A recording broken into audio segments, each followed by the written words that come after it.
Indonesia. Selamat bergabung dalam debat pertama calon presiden 2024.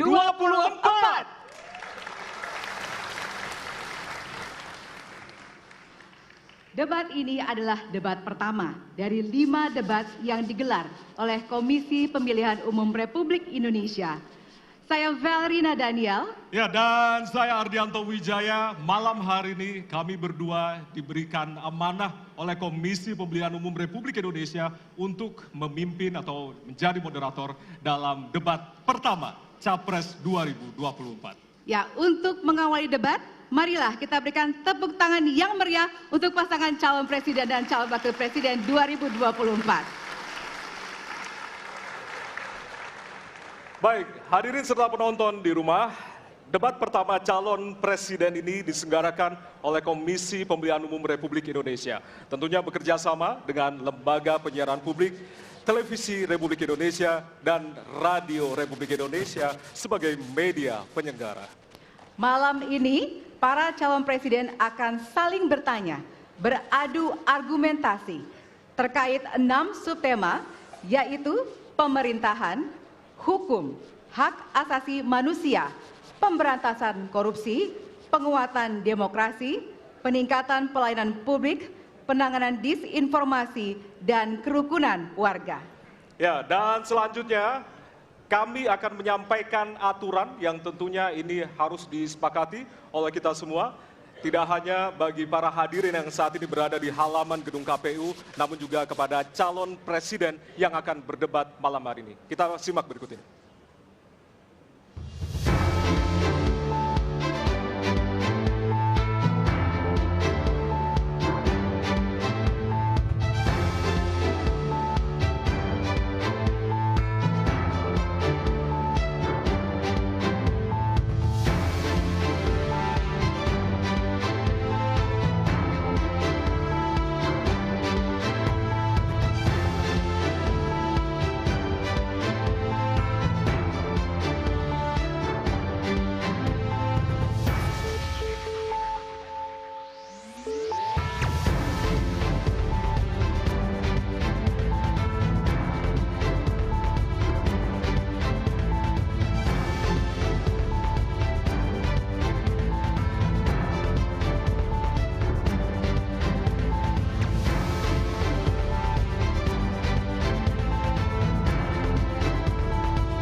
Selanjutnya kami akan hadirkan profil dari calon presiden 2024.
Baik, malam hari ini tentunya menjadi malam yang paling dinantikan oleh kita semua. Dan kita akan langsung mengawali debat pada malam hari ini dengan mendengarkan visi, misi, dan juga program kerja dari masing-masing calon presiden 2024. Dan kita akan langsung mulai dengan calon presiden nomor urut 1.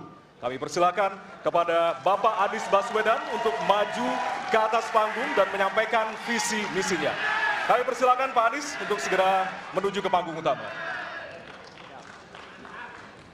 Pak Anies, waktu Bapak adalah 4 menit dimulai dari sekarang. Assalamualaikum warahmatullahi wabarakatuh. Selamat malam dan salam sejahtera untuk semuanya. Bismillahirrahmanirrahim.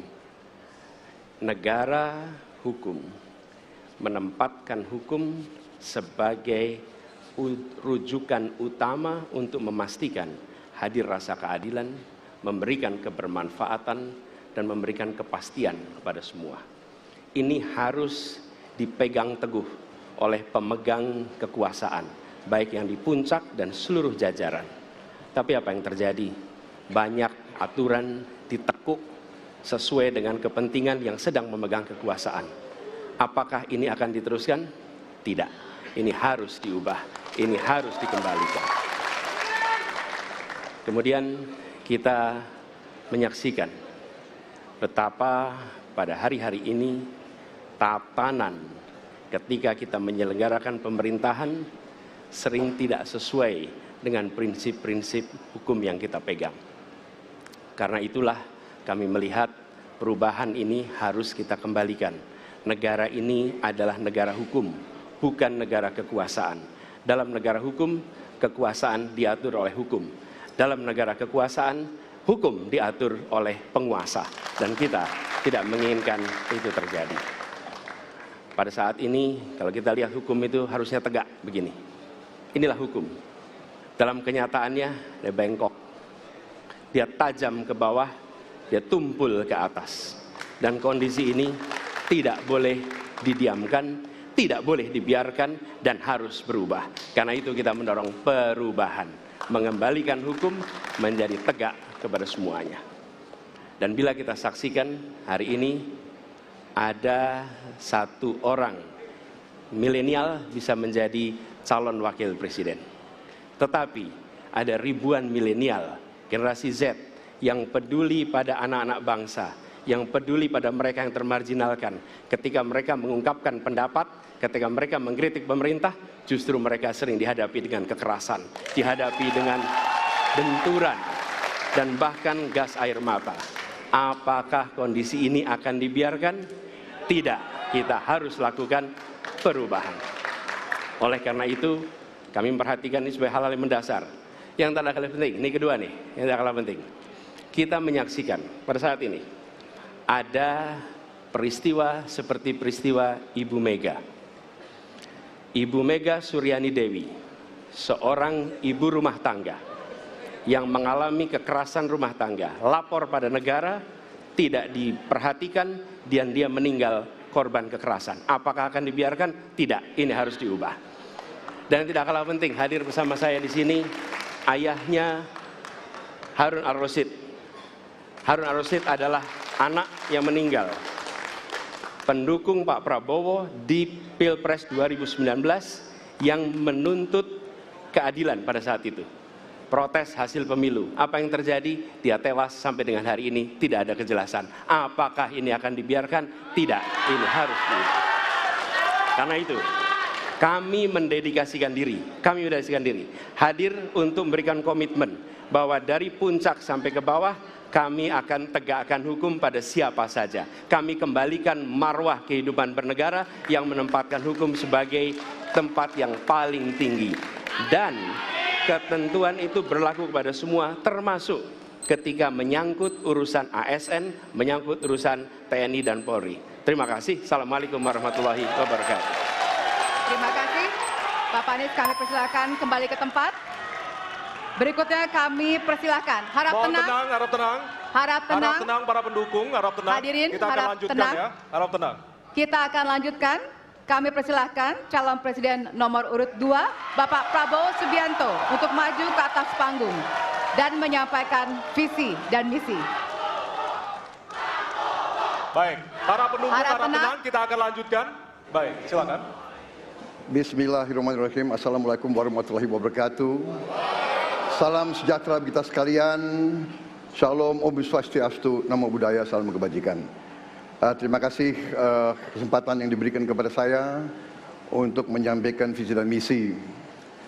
Kami menempatkan hukum, HAM, perbaikan pelayanan pemerintahan, pemberantasan korupsi, perlindungan terhadap semua kelompok di masyarakat sebagai sesuatu yang sangat penting. Karena itu dalam visi misi kita hal-hal ini ditaruh di paling atas.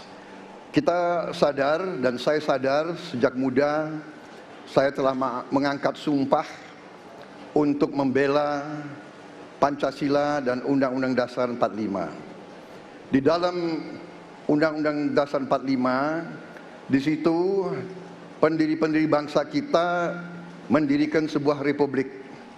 Republik itu harus didasarkan atas hukum dan kedaulatan rakyat.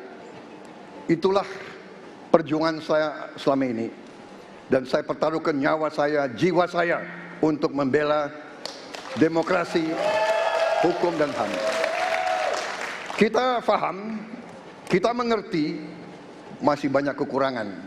Tetapi kita harus bersyukur di tengah dunia yang penuh tantangan ketidakpastian, di mana terjadi perang di mana-mana, di mana negara-negara begitu banyak yang terjadi perang saudara, kerusuhan, Indonesia masih aman, Indonesia masih damai, Indonesia masih terkendali, harga-harga masih terkendali, ekonomi untuk rakyat kita masih aman. Karena apa? Karena kepemimpinan. Karena apa? Karena manajemen negara yang berhasil. Saudara-saudara, apakah di tengah 280 juta rakyat masa tidak ada kekurangan?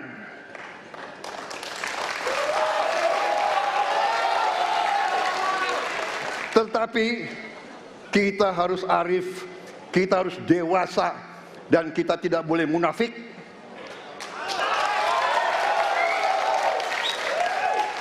Pemimpin itu ingarso sung telodo, harus memberi contoh. Saudara-saudara sekalian, Prabowo Gibran, kita akan perbaiki yang harus diperbaiki. Kita akan tegakkan apa yang perlu ditegakkan. Dan kita bertekad memberantas korupsi sampai ke akar-akarnya. Memberantas korupsi sampai ke akar-akarnya. Saudara-saudara sekalian, saya kira demikian yang ingin saya sampaikan. Program kita baik, tujuan kita baik, keinginan kita baik. Mari kita berbuat kebaikan demi rakyat kita. Kita butuh persatuan dan kesatuan. Kita tidak perlu saling menghasut, saling mencela, saling menghina. Demi rakyat kita yang kita cintai, kita butuh kesejukan, ketenangan, kerukunan. Kita negara majemuk, kita negara ratusan kelompok etnis, berbagai agama besar. Pemimpin harus sejuk, pemimpin harus dewasa. Waktu Anda habis, kami persilakan untuk kembali ke tempat duduk. Baik. Para pendukung biarlah tenang, para pendukung biarlah tenang. Para pendukung harap tenang. Nanti ada waktunya untuk memberikan apresiasi dan juga teriakan serta tepuk tangan. Kita akan lanjutkan untuk pasangan berikutnya yang di penyampaian visi misi oleh calon presiden nomor urut 3 kepada Bapak Prabowo, kepada Bapak Ganjar Pranowo. Kami persilakan untuk ke panggung. Harap tenang, hadirin harap tenang. Bapak Ganjar, waktunya 4 menit dimulai dari sekarang. Assalamualaikum warahmatullahi wabarakatuh. Selamat malam, salam sejahtera untuk kita semua. Om Swastiastu, Namo Buddhaya, Rahayu. Bapak Ibu yang sangat saya hormati, para hadirin pemirsa debat malam ini yang sangat saya muliakan. Saya dan Pak Mahfud mulai perjalanan pada saat pembukaan kampanye dari ujung timur Indonesia dan barat. Dari Sabang sampai Merauke. Hanya ingin mendengarkan dan ingin melihat secara langsung apa yang disampaikan oleh rakyat.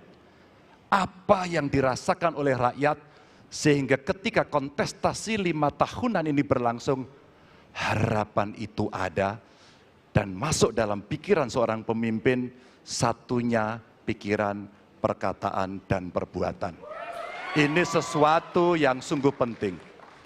Di Merauke kami menemukan pendeta namanya Pak Leo.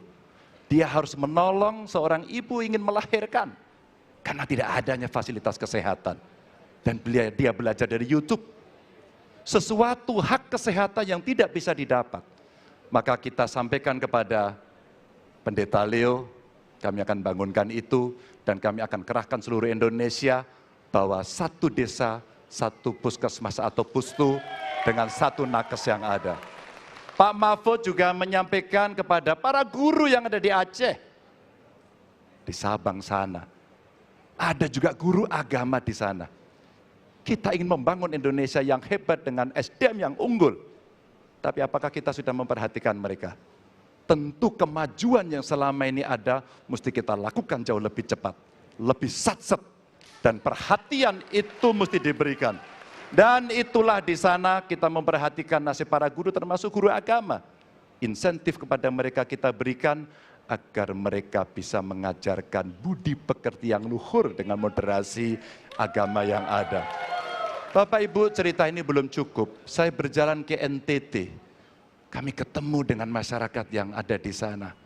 Pak Ganjar, kenapa kami anak muda tidak mudah mendapatkan akses pekerjaan? Padahal itu hak kami.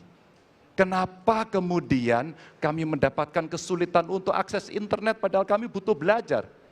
Tidak sama dengan yang di Jawa. Catatan inilah yang mendorong pikiran kami, internet gratis untuk para siswa yang sedang bersekolah. Agar mereka punya kesamaan dengan kita semua yang ada di Jawa ini. Kami bergeser lagi, kemudian ketemu kawan-kawan penyandang disabilitas di NTB. Betapa bahagianya saya karena ketemu dengan orang yang berjuang dengan keras agar dia bisa setara dan pemerintah mesti perhatikan mereka untuk memberikan kesetaraan pada mereka itu. Tapi Bapak Ibu, saya mendengar ketika demokratisasi mesti berjalan dan demokrasi mesti kita jaga bersama, ada Ibu Sinta yang ketika menyampaikan pendapat harus berurusan dengan aparat keamanan. Ada Melki, ketua BEM yang kemudian ibunya harus diperiksa. Maka yang seperti ini harus usai. Dan mereka bisa mendapatkan kebaikan-kebaikan kalau governance terjadi. Maka yang ada di Kalimantan kami temukan. Masyarakat Dayak, mereka suku-suku yang ada, libatkan dong kami agar kami bisa mendapatkan akses yang sama. Semua ini bisa berjalan kalau kemudian pemerintahnya bersih.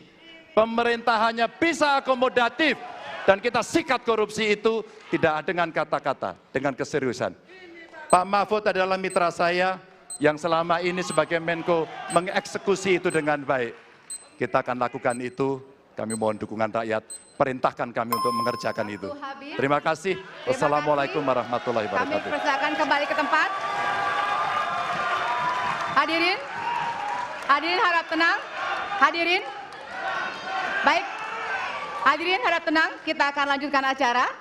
Baik, kini saatnya baru kita akan sama-sama memberikan apresiasi tepuk tangan kepada seluruh calon presiden yang sudah menyampaikan visi misinya.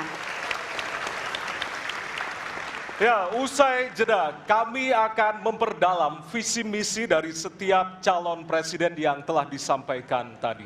Untuk itu tetaplah bersama kami di debat pertama Calon Presiden 2024.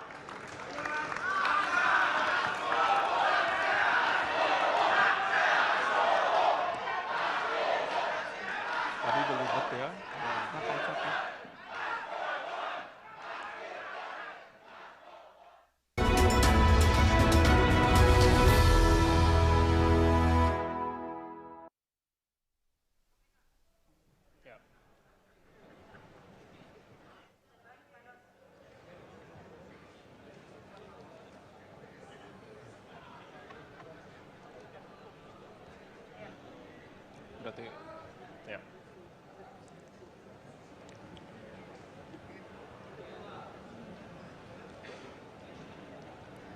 Ya, Anda kembali menyaksikan debat pertama calon presiden 2024. Hadirin, di segmen ini calon presiden akan menjawab pertanyaan dari tim panelis.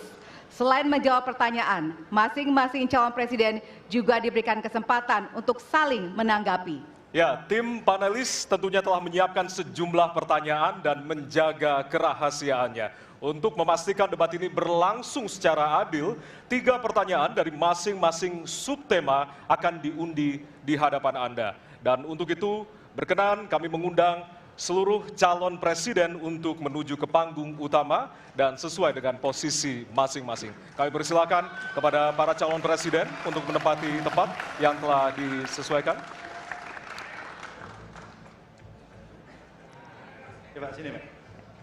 Ya, hadirin, jika di segmen pertama kita memulai visi misi dari calon presiden nomor urut 1, maka pada segmen ini kita akan memulai pertanyaan kepada calon presiden nomor urut 2. Kami persilakan kepada panelis Bapak Agus Riwanto untuk mengambil subtema di fishbowl. Kami persilakan Pak Agus. Ya, Silakan bisa dibuka. diperlihatkan kepada kita semua tema yang terdapat di dalam bola.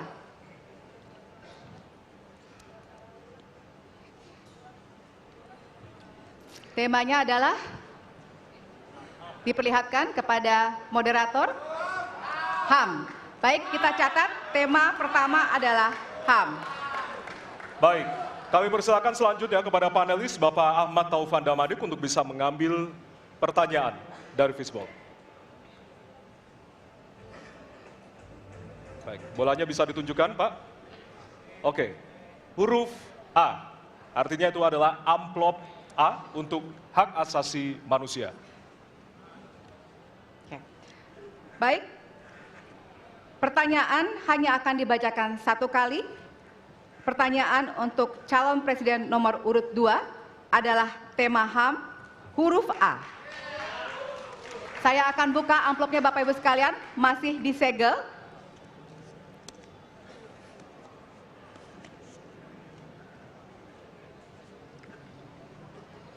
Kita mulai. Beberapa tahun terakhir, tren kekerasan meningkat di Papua.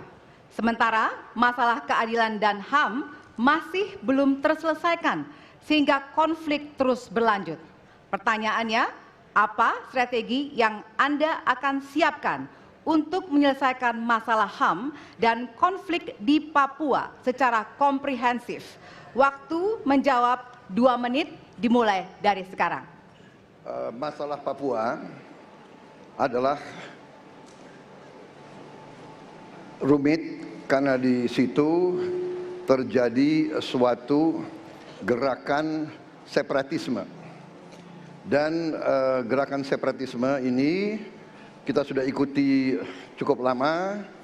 Kita melihat ada campur tangan asing di situ. Dan kita melihat bahwa kekuatan-kekuatan tertentu selalu ingin Indonesia disintegrasi dan pecah. Untuk itu memang masalah hak asasi manusia itu menjadi sesuatu yang harus kita utamakan, dan diantaranya juga kita harus lindungi seluruh rakyat Papua, karena di situ kelompok teroris sekarang itu menyerang orang-orang Papua sendiri, rakyat yang tidak berdosa, perempuan, orang tua, anak kecil yang tidak bersenjata, diteror oleh kelompok teroris separatis ini. Jadi rencana saya pertama adalah tentunya menegakkan hukum, memperkuat aparat-aparat di situ, dan juga mempercepat pembangunan ekonomi. Dan Presiden Joko Widodo adalah Presiden di Republik Indonesia yang paling banyak ke Papua. Paling banyak ke Papua. Kalau tidak salah sampai hari ini beliau sudah lebih dari 19 kali ke Papua. Dan peningkatan pertumbuhan ekonomi di bawah pemerintah Pak Jokowi yang paling pesat, yang paling tinggi selama sejarah Republik Indonesia.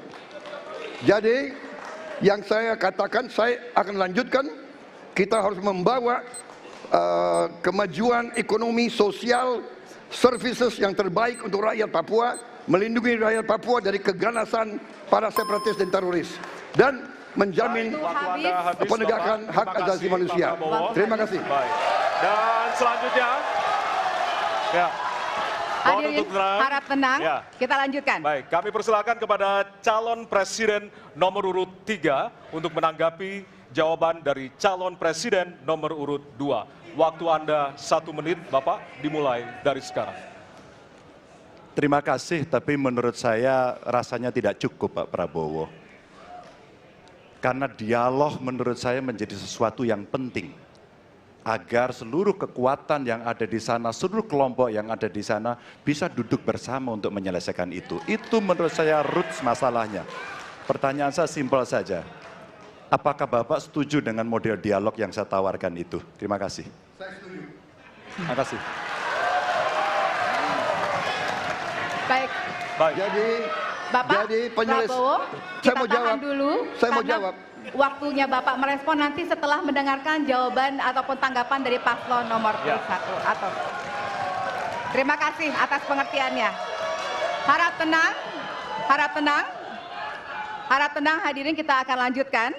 Baik, selanjutnya kita akan lanjutkan dengan mempersilakan calon presiden nomor urut 1 untuk menanggapi jawaban calon presiden nomor urut 2. Waktunya 1 menit dari sekarang. Masalahnya bukan kekerasan. Karena ketika bicara kekerasan di Jakarta aja ada 3 pandangan. Ada yang menganggap ini terorisme, ada yang menganggap ini separatisme, ada yang menganggap ini kriminal. Di kita aja di Jakarta ada perbedaan pandangan. Apa masalah utamanya? Masalah utamanya adalah tiadanya keadilan di tanah Papua. Itu masalah utama. Oke? Jadi tujuannya bukan semata-mata tentang mentiadakan kekerasan. Karena damai itu bukan tiada kekerasan, damai itu ada keadilan. Itu prinsip utamanya. Nah, jadi caranya bagaimana? 1, atas semua peristiwa pelanggaran HAM yang terjadi dilakukan tindakan penyelesaian hingga tuntas. Oke? Yang kedua, mencegah terjadinya pengulangan dengan memastikan semua yang bekerja di Papua memahami bahwa yang harus dihadirkan bukan tidak ada kekerasan tapi keadilan. Yang ketiga, melakukan dialog dengan semua secara kopartisipatif. Terima kasih. Baik, terima kasih. terima kasih. Dan selanjutnya kami persilakan kembali kepada calon presiden nomor urut 2 untuk merespon tanggapan dari kedua calon presiden lainnya. Dan waktu Anda 1 menit, Bapak, dimulai dari sekarang. Benar, saya sangat setuju. Kita harus ada pendekatan dialog. Benar, ya. Dan saya juga setuju. Harus. Tunggu dulu, aku mau jawab.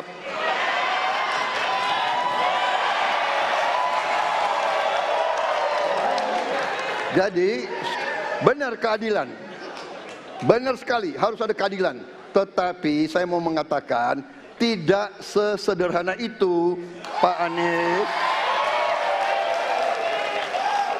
Ada faktor-faktor lain, Pak Anies. Ada faktor geopolitik, ada faktor ideologi. Inilah yang masalahnya tidak gampang, ya. Tetapi saya pendapat kita harus tegakkan keadilan.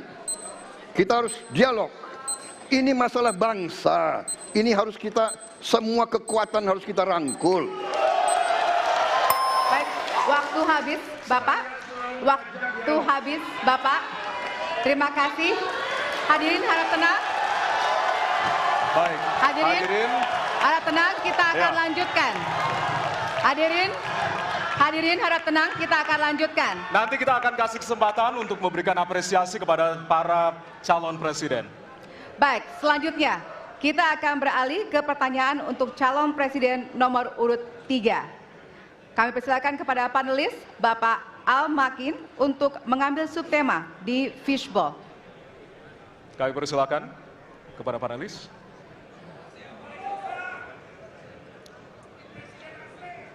Ya, dibuka Silakan. terlebih dahulu, Pak.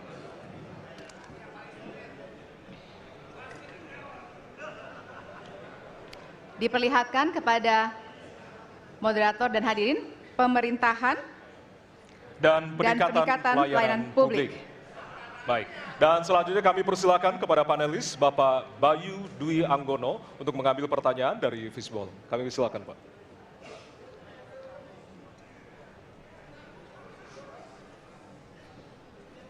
Bisa ditunjukkan amplop C.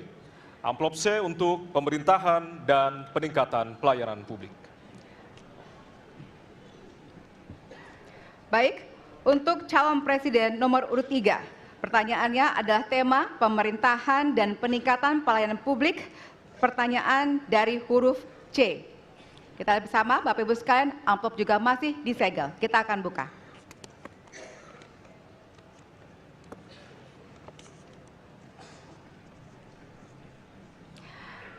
Indeks pelayanan publik di Indonesia stagnan. Sementara Undang-Undang Pelayanan Publik menghendaki persamaan pelakuan dan memperhatikan kepentingan khusus kelompok rentan, perempuan, anak, dan disabilitas. Pertanyaannya, apa program strategis Anda untuk meningkatkan kualitas pelayanan publik yang berkeadilan? Waktu 2 menit dimulai dari sekarang. Kebetulan saya punya pengalaman 10 tahun menangani soal ini. Mengajak mereka berpartisipasi sejak awal, satu, menghadirkan dalam setiap musrenbang kelompok perempuan, penyandang disabilitas, anak-anak, kelompok rentan yang lain termasuk orang tua. Kenapa? Agar pengambil keputusan mereka aware, mereka peduli apa yang mereka rasakan. Kesetaraan dalam perencanaan pembangunan itulah yang kita harapkan bisa merepresentasikan apa yang mereka harapkan. Sehingga fisiknya kalau bangun mereka paham mana yang akan menggunakan sehingga tidak ada lagi protes pada soal itu. Kedua, dari sisi aparaturnya mesti ada kontrol publik. Maka kalau saya membuat pengalaman kami membuat pelapor GUP sebagai satu ruang komplain publik yang pemerintah nggak boleh baperan, pemerintah harus menerima seluruh masukan dan kritikan, inilah yang akan kita angkat menjadi government super apps. Sehingga ketika itu tidak berjalan, pemerintah tertinggilah yang harus kemudian mengambil alih itu, sehingga pelayanan akan bisa jauh lebih baik, sehingga kelompok-kelompok ini harus mendapatkan afirmasi. Pak Ganjar, masih ada waktu? Cukup. Baik. Cukup. Baik, terima kasih. Ya, dan kami persilakan kepada calon presiden nomor urut 1 untuk menanggapi jawaban dari calon presiden nomor urut 3. Waktu Anda 1 menit dimulai dari sekarang, Pak. Prioritaskan pada pelayanan mereka yang rentan. 1, penyandang disabilitas. 2, perempuan, terutama ibu hamil. 3, anak-anak dan lansia. Itu prioritas. Kemudian pelayanannya. Buatkan pelayanan yang transparan dan terukur. Pelayanan pemerintah itu tidak ada yang baru. Semua yang dilayani pemerintah itu hal yang berulang. Jadi kalau disebut masalah itu pasti pernah terjadi sebelumnya. Pasti berulang. Lalu apa yang dikerjakan? Kami buat ketika dulu di Jakarta namanya Jaki. Jaki adalah sebuah super apps yang membuat setiap pelayanan ada ukurannya. Contoh, bila lapor pohon tumbang, maka kami memberikan arahan kepada jajaran berapa jam harus beres. Ketika dikatakan ada laporan tentang peristiwa X, maka berapa waktunya harus beres. Semua ukuran pelayanan dibuat transparan. Lalu publik yang melapor tahu persis, saya lapor kapan, harus selesai kapan. Dengan begitu standarisasi akan bisa terjadi. Terima kasih. Baik. Terima kasih atas tanggapannya. Silahkan kepada calon presiden nomor urut 2 untuk menanggapi jawaban calon presiden nomor urut 3. Waktunya 1 menit dari sekarang. Menurut pandangan saya, kelompok rentan itu juga termasuk para petani dan nelayan. Dan yang saya dapat setelah saya keliling, khususnya di Jawa Tengah, Pak Ganjar, petani-petani di situ sangat sulit dapat pupuk. Dan mereka mengeluh dengan kartu tani yang Bapak luncurkan, ini mempersulit mereka dapat pupuk. Jadi sebetulnya mereka ingin pupuk itu pengadaannya disederhanakan. Saya kira mungkin Bapak bisa menjawab masalah itu. Terima kasih. Waktu Pak Prabowo. Cukup. Cukup. Nggak usah lama-lama. Baik. Baik, terima kasih. Dan selanjutnya kami persilakan kepada calon presiden nomor urut 3 untuk merespon tanggapan dari kedua calon presiden lainnya. Waktu Bapak 1 menit dimulai dari sekarang. Terima kasih. Jadi menggunakan teknologi yang disampaikan Mas Ani sudah betul. Rupanya kita sama pada soal itu. Tapi untuk Pak Prabowo saya harus mengingatkan Pak, pupuk langka terjadi di Papua Pak. Pupuk langka terjadi di Sumatera Utara Pak. Pupuk langka terjadi di NTT, NTB, Kalimantan Timur termasuk bensin. Mungkin Bapak sedikit agak lupa untuk saya bisa mengingatkan, karena Bapak pernah menjadi ketua HKTI. Pak, data petani kita tidak pernah beres. Maka kalau kemudian satu data petani itu bisa kita kelola, maka distribusi pupuknya harus bisa sampai dan tepat sasaran. Pada saat yang sama, kuota pupuk tidak boleh dibatasi. Maka ini yang saya telepon langsung kepada Pak Wapres saat itu. Pak Wapres, please, kasih tambahan. Kalau tidak cukup. Dan ini terjadi di seluruh Indonesia. Maka inilah mesti kita kerjakan nanti. Baik. Masih ada waktu? Mau ditambahkan, Pak? Cukup. Cukup? Cukup. Baik. Baik, terima kasih. Hadirin, kita akan beralih ke pertanyaan selanjutnya untuk calon presiden nomor urut 1. Kami persilakan kepada panelis Bapak Gun-Gun Herianto untuk mengambil subtema di fishball. Persilakan panelis. Ya, bisa dibuka terlebih dahulu.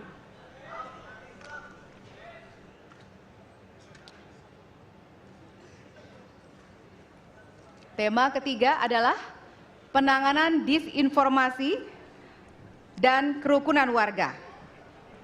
Baik, kami persilakan untuk selanjutnya kepada panelis Bapak Hairul Fahmi untuk mengambil pertanyaan di fishball.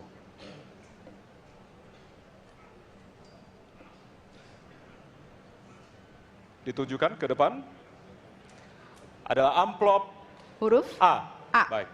Amplop A untuk penanganan disinformasi dan kerukunan warga. Baik, pertanyaan untuk calon presiden nomor urut 1 adalah tema penanganan disinformasi dan kerukunan warga, huruf A. Kita lihat bersama, masih disegel, kita akan buka bersama.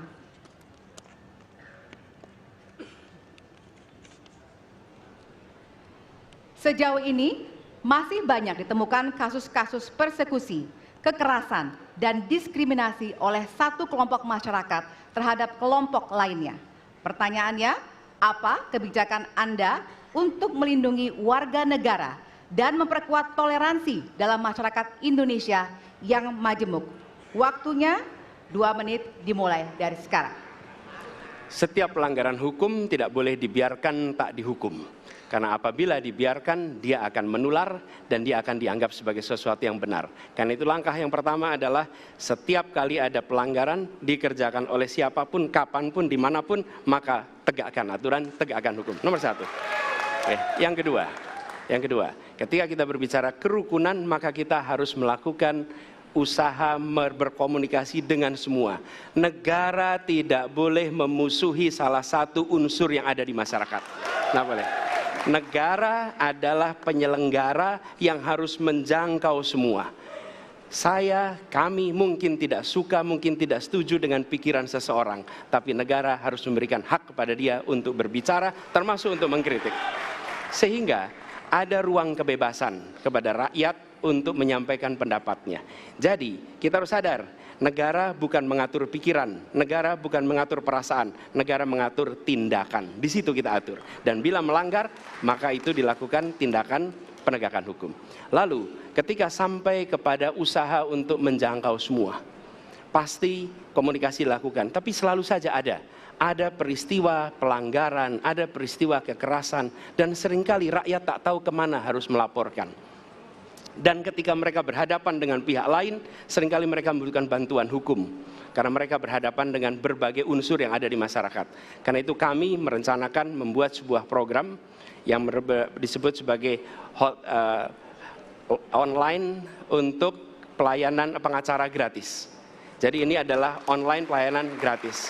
Yang kami sebut sebagai, istilah yang kami gunakan adalah Hotline Paris, itu namanya kira-kira. Nah, dengan cara begitu, maka rakyat mengalami masalah bisa minta tolong kepada negara untuk didampingi pengacara dari negara. Terima kasih. Baik. Terima kasih. Dan selanjutnya kami persilakan kepada calon presiden nomor urut 2 untuk menanggapi jawaban dari calon presiden nomor urut 1. Waktu Bapak 1 menit dimulai dari sekarang. Saya kira yang sangat dirasakan oleh banyak kelompok, terutama kelompok minoritas, Pak. Saya ingin tanya bagaimana tanggapan Bapak tentang keluhan adanya kelompok-kelompok minoritas yang ingin membuat tempat ibadah tapi sangat sulit karena faktor-faktor yang dipersulit oleh birokrasi dan sebagainya. Terima kasih. Masih ada waktu, Bapak? Cukup. Sudah cukup? Baik, terima kasih. Selanjutnya kami persilahkan kepada calon presiden nomor urut 3 untuk menanggapi jawaban calon presiden nomor urut 1. Waktunya 1 menit, dimulai dari sekarang. Ada yang lebih penting saya kira meskipun seluruh proses memang harus dilalui. Penegakan hukumnya, menghukum yang bersalah, dan aparat hukum tidak boleh ragu pada soal itu. Tapi ketika kemudian kita kembalikan pada persoalan yang potensial muncul, itulah kenapa Pak Mahfud kemarin di Sabang berbicara dengan banyak tokoh agama. Agar di samping pendidikan agama, mereka memberikan juga pendidikan budi pekerti. Agar kemudian dia bisa mengerti sejak awal bagaimana berbeda dalam suku, agama, golongan, sehingga mereka akan bisa bareng-bareng memahami.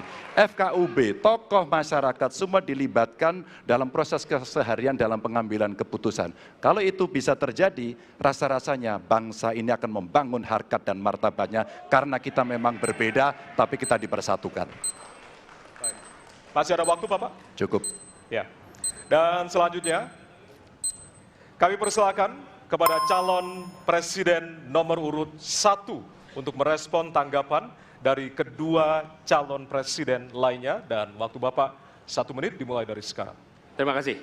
Pak Prabowo, perlu kami sampaikan bahwa ketika kami bertugas di Jakarta, maka ada begitu banyak izin-izin gereja yang mandek 30 tahun, 40 tahun, dan tuntas dibereskan. Oke?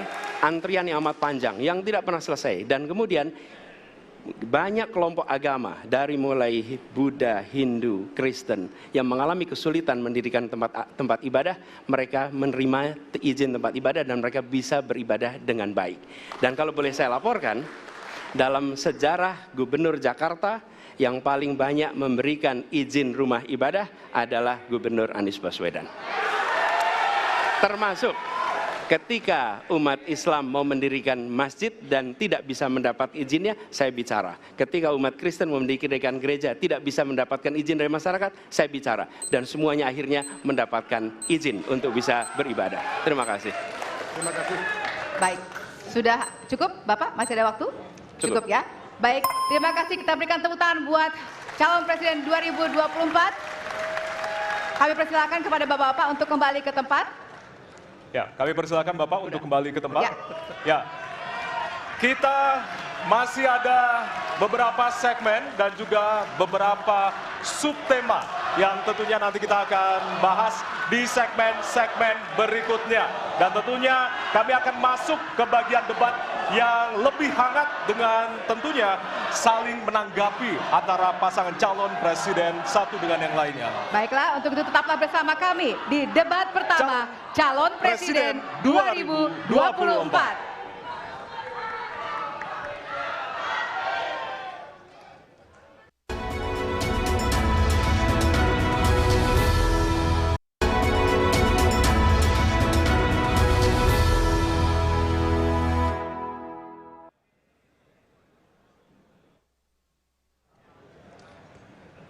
Ya, terima kasih Anda masih bersama kami di debat pertama calon presiden 2024. Di segmen ini kami akan melanjutkan mengundi pertanyaan dari fishbowl dan akan dijawab dengan mengambil pertanyaan dari fishbowl tersebut seperti segmen sebelumnya. Kami juga akan informasikan kepada Bapak Ibu sekalian hadirin yang hadir di ruangan ini untuk tetap menjaga ketenangan dan tidak menggunakan alat peraga kampanye pada saat debat berlangsung. Ya, dan kami tentunya memohon kerjasama dari para hadirin yang berada di halaman KPU untuk kemudian mematuhi aturan yang telah kita sepakati bersama tadi. Baik, kami persilakan kepada calon presiden untuk kembali menuju ke panggung utama. Kami persilakan kepada Bapak-Bapak untuk bisa menuju ke panggung utama. Baik, dan kita beralih ke pertanyaan untuk calon presiden nomor urut 3. Dan kami persilakan kepada panelis Ibu Lita Testa untuk mengambil subtema di fishbowl, dan kami persilakan Ibu.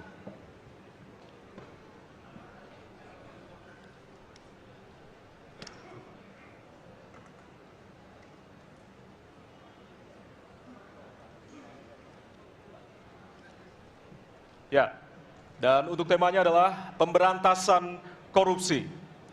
Baik, selanjutnya kami persilakan kepada panelis Bapak Made Sukmajati untuk mengambil pertanyaan dari Fishball. Silakan Bapak. Ya. Pertanyaan huruf C. Baik, kita akan menuju ke pemberantasan korupsi dan pertanyaan C. Ya. Dari amplop C, Bapak Ibu, masih tersegel. Kita akan buka.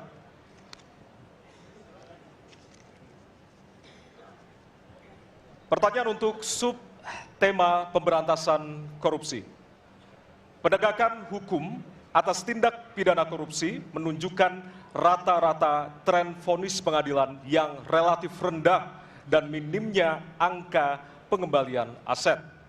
Pertanyaan, apa terobosan yang akan Anda lakukan untuk menimbulkan efek jera bagi pelaku korupsi sekaligus menyelamatkan aset negara yang dikorupsi? Waktu Anda 2 menit Bapak, dimulai dari sekarang. Terima kasih. Yang pertama dari si penegakan hukumnya dulu. Maka kalau saya mulai dari sini, maka yang mesti dilakukan adalah pemiskinan. Yang kedua perampasan aset. Maka segera kita bereskan undang-undang perampasan aset dan untuk pejabat yang korupsi bawa ke Nusa Kambangan. Agar bisa punya efek jera bahwa ini tidak main-main. Namun yang perlu diberikan adalah contoh dari seorang pemimpin.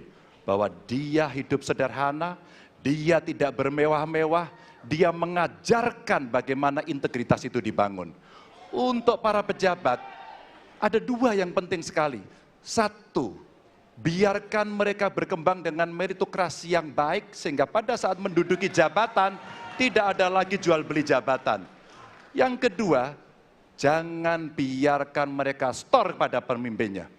Kalau ini terjadi, kerunyaman itu akan muncul. Data ICW menunjukkan sekitar 230-an triliun dalam 10 tahun terakhir kerugian negara itu terjadi. Dan ini ekuivalen kalau bisa kita pakai untuk membuat puskesmas kira-kira 27.000. Terbayangkan oleh kita, edukasi itu mesti kita tunjukkan dengan sekali lagi teladan dari seorang pemimpin dan pemimpin tidak boleh ragu untuk memutuskan itu. Baik, masih ada waktu Bapak akan menambahkan? Cukup? Baik. Cukup, baik. Harap tenang. Terima kasih. Kami persilakan kepada calon presiden nomor urut 1 untuk menanggapi jawaban calon presiden nomor urut 3. Waktunya 1 menit, dimulai dari sekarang. Koruptor dijeratkan dengan undang-undang perampasan aset disahkan dan hukumannya mengikuti pemiskinan. 1. Yang kedua, yang tidak kalah penting, undang-undang KPK harus direvisi sehingga KPK menjadi lembaga yang kuat kembali. Yang ketiga, diberikan imbalan, reward kepada mereka yang membantu melakukan pelaporan, penyelidikan, sehingga ketika melaporkan kita akan punya partisipasi masyarakat dan itu dibolehkan oleh undang-undang. Dengan begitu maka bukan hanya aparat penegak hukum tapi seluruh rakyat ikut memerangi korupsi. Korupsi harus gerakan anti korupsi harus menjadi gerakan semesta yang melibatkan seluruh rakyat. Kemudian yang keempat, yang tidak kalah penting adalah standar etika untuk pimpinan KPK harus standar yang tinggi. Terima kasih. Baik. Ya. Dan selanjutnya kami silakan kepada calon presiden nomor urut 2 untuk menanggapi jawaban dari calon presiden nomor urut 3. Waktu Bapak 1 menit dimulai dari sekarang. Terus terang saja, saya dalam hal ini setuju dengan sikap dan jawaban dari Pak Ganjar masalah korupsi. Korupsi adalah pengkhianatan terhadap bangsa. Korupsi harus diberantas sampai ke akar-akarnya. Kita harus perkuat KPK, kita harus perkuat juga kepolisian, kita harus perkuat juga kejaksaan, kita harus perkuat ombudsman, semua badan-badan yang bisa membantu untuk mitigasi korupsi harus kita perkuat. BPK, BPKP, inspektorat di tiap kementerian ini harus diperkuat. Jadi saya sependapat Korupsi harus diberantas sampai seakar-akarnya. Terima kasih. Waktu masih ada, Bapak? Cukup. Cukup. Baik, terima kasih. Kami persilakan calon presiden nomor urut 3 untuk merespon tanggapan dari kedua calon presiden lainnya. Waktunya 1 menit, dimulai dari sekarang. Terima kasih. Ternyata pada isu ini di antara 3 kami relatif sepakat. Mudah-mudahan ini harapan baik untuk masyarakat. Maka yang mesti kita sampaikan kepada masyarakat, inilah janji politik di depan rakyat. Maka kalau kemudian kita bisa menyatukan yang saya sampaikan di awal, pikiran kita sudah sama, perkataan kita sudah sama, maka kalau perbuatannya tidak sama, kitalah yang dihukum oleh rakyat. Maka mudah-mudahan pemilu besok ini akan menghasilkan semangat yang sama untuk kita memberantas korupsi. Integritas itu penting sekali. Dan nomor 1. Masih ada waktu, Bapak? Cukup. Cukup? Baik. Ya, dan kita akan beralih ke pertanyaan selanjutnya untuk calon presiden nomor urut 1. Kami persilakan kepada panelis Bapak Rudy Rohi untuk mengambil subtema di Fishball. Kami persilakan Bapak.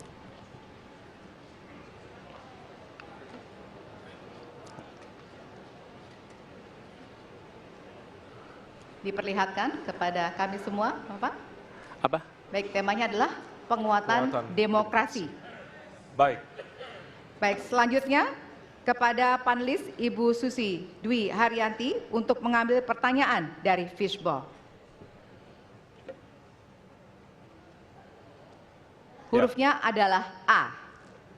Penguatan demokrasi dengan amplop A. Baik. Masih tersegel Bapak Ibu? Kita akan langsung buka.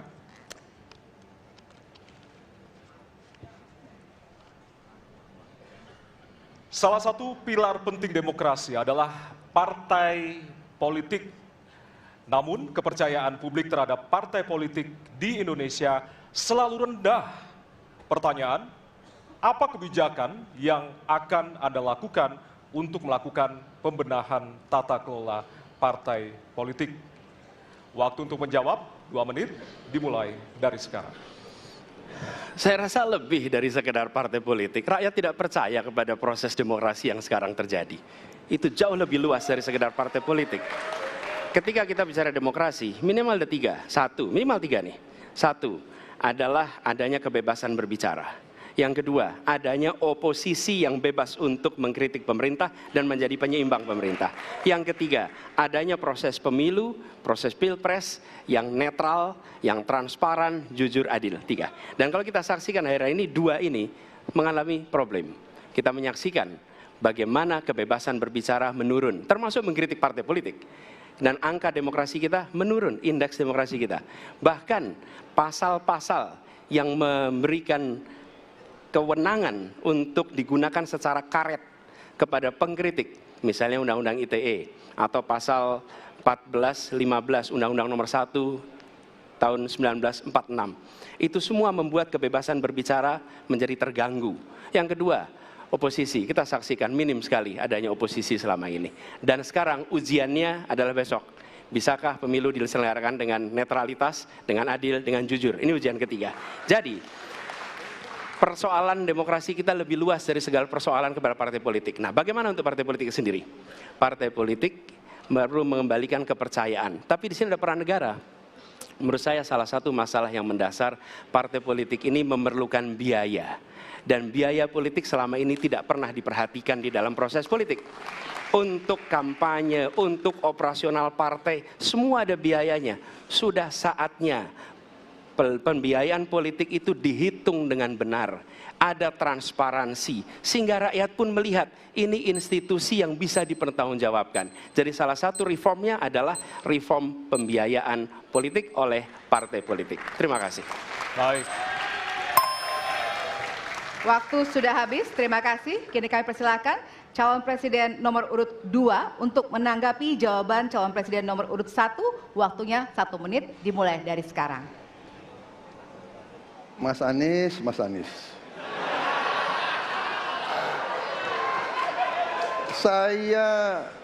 Saya berpendapat Mas Anies ini agak berlebihan.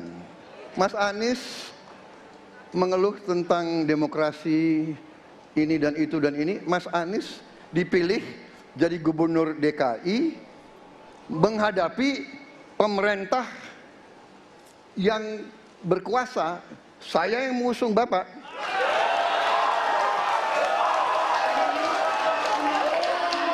Kalau demokrasi kita tidak berjalan, tidak mungkin Anda jadi gubernur.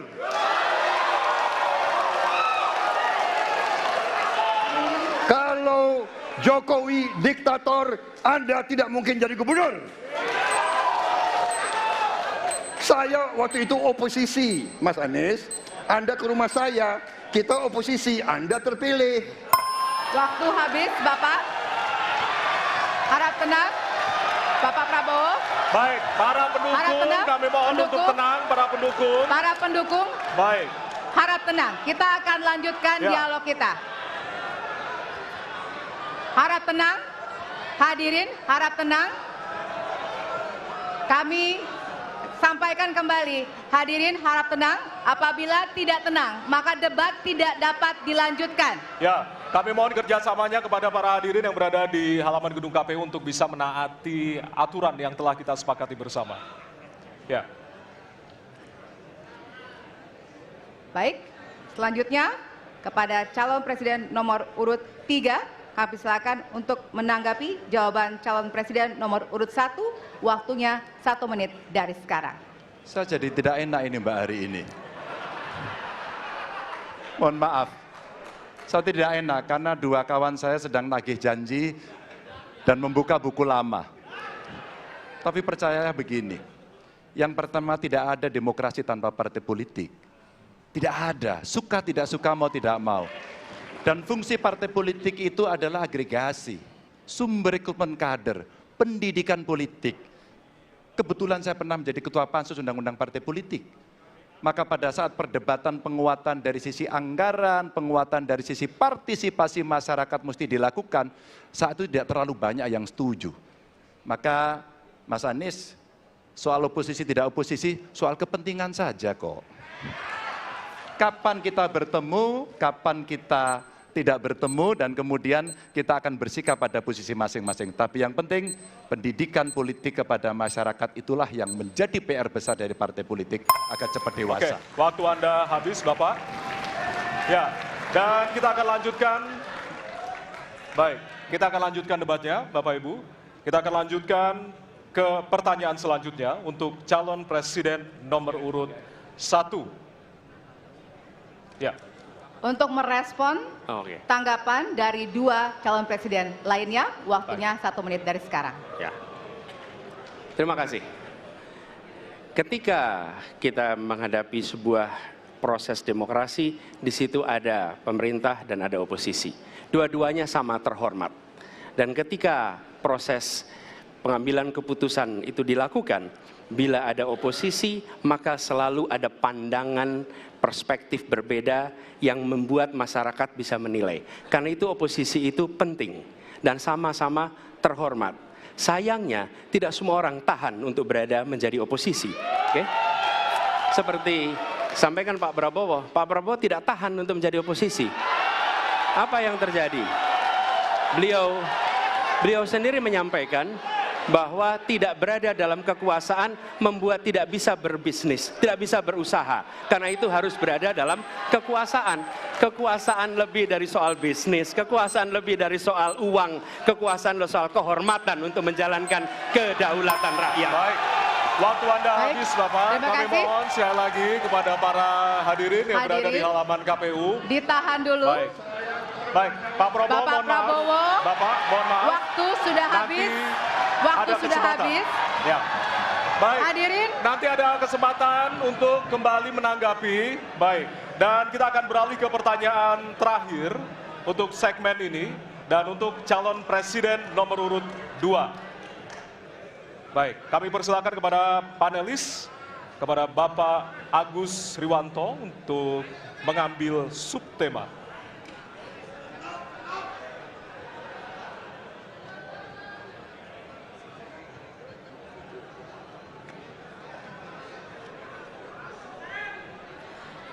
Kami mohon kepada hadirin untuk tenang, untuk menjaga kelancaran debat. Silakan Bapak dipersilakan kepada moderator Baik. diperlihatkan. Subtema hukum. Baik. Selanjutnya kami silakan kepada panelis Bapak Wawan Masfud untuk mengambil pertanyaan dari Fishball. Kami persilakan Bapak.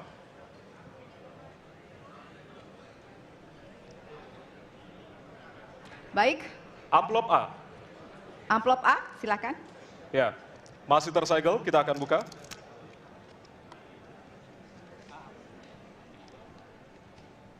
Kita akan langsung bacakan.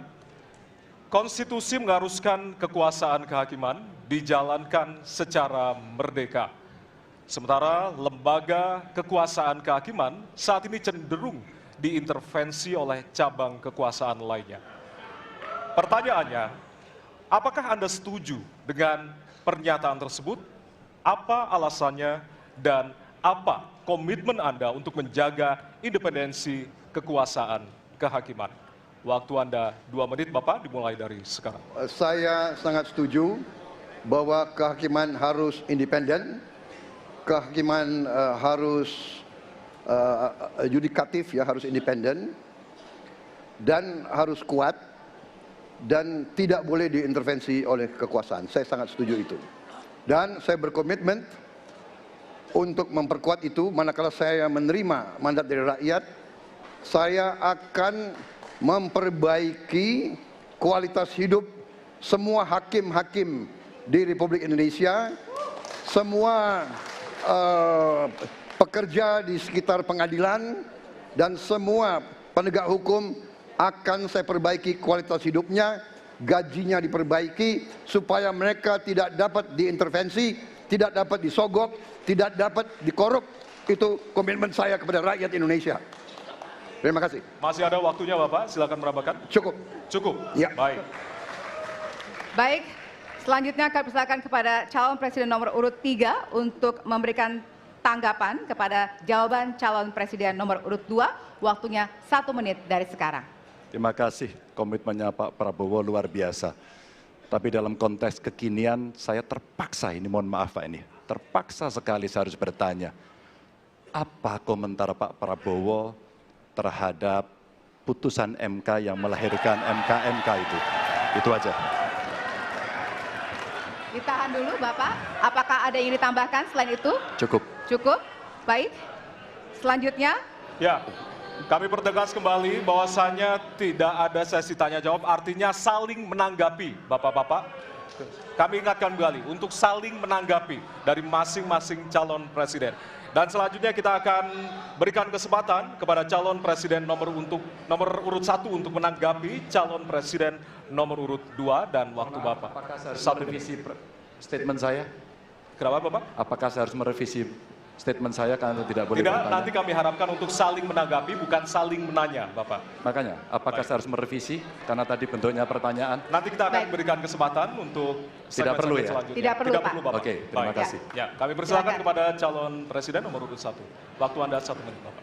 Ya, jadi ketika saya bertugas sebagai presiden, maka saya akan tegaskan kepada semua yang berada di lingkar judisial bahwa tugas Anda bukan hanya menegakkan hukum, tugas Anda menghadirkan rasa keadilan. Nomor 1, tegaskan itu. Yang kedua, bila terjadi praktek-praktek di mana keadilan tidak hadir, maka negara tidak boleh diam dan mengatakan, ah itu kan proses hukum, tidak bisa. Justru negara harus mempertanyakan apa yang sesungguhnya terjadi. Dan itulah yang kemudian harus dikerjakan oleh negara, memastikan bahwa proses hukum benar-benar berorientasi kepada keadilan. Lalu kepada mereka yang bertugas, tadi disampaikan bahwa harus memastikan mereka memiliki remunerasi yang baik. Ya, itu penting. Dan yang tidak kalah penting adalah semua proses dilakukan secara transparan. Promosi transparan, kasus transparan, sehingga ada kepercayaan kepada proses pengadilan. Terima kasih. baik, waktu habis. Selanjutnya kami persilakan kepada calon presiden nomor urut 2 untuk merespon tanggapan dari calon presiden lainnya. Waktunya 1 menit dari sekarang. Saya kira mengenai Mahkamah Konstitusi, aturannya sudah jelas. Kita juga bukan anak kecil, rakyat kita juga pandai, rakyat kita lihat, rakyat kita tahu. Mas Ganjar, kita tahulah ya bagaimana prosesnya, ya. Yang intervensi siapa? Ya kan?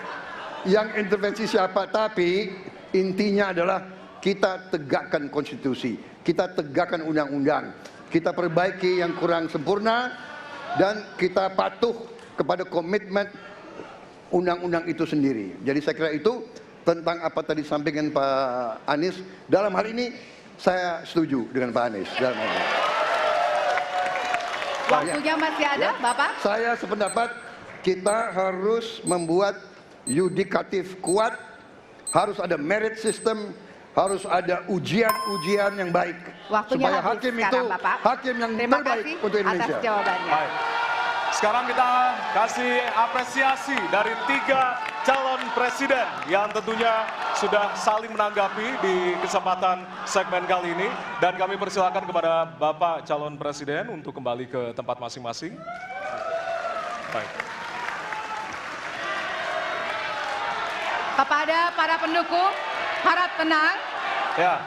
Para pendukung, kami mohon kepada para pendukung, acara debat masih berlangsung. Ya, sekali lagi kami nanti akan kasih kesempatan untuk memberikan yel-yel dan juga dukungan dari masing-masing capres. Dan Ya. kita akan masih lanjutkan dengan suasana debat yang masih hangat tentunya. Ya, tentunya nanti akan ada perbedaan pada segmen berikutnya, hadirin sekalian. Bedanya adalah pertanyaan tidak lagi datang dari tim panelis, Ya. tapi pertanyaan akan datang dari masing-masing calon presiden. Ya, dan untuk itu tetaplah bersama kami dan kami kembali sesaat lagi.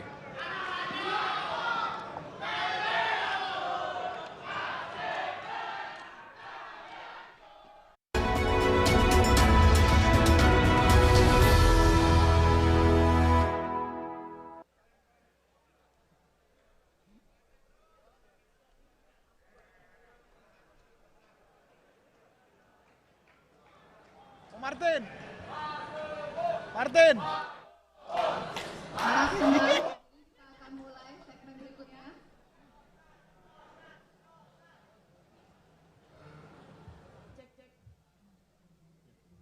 Oke, Bapak Ibu. Boleh kembali ke tempat duduknya masing-masing. Kita akan segera mulai.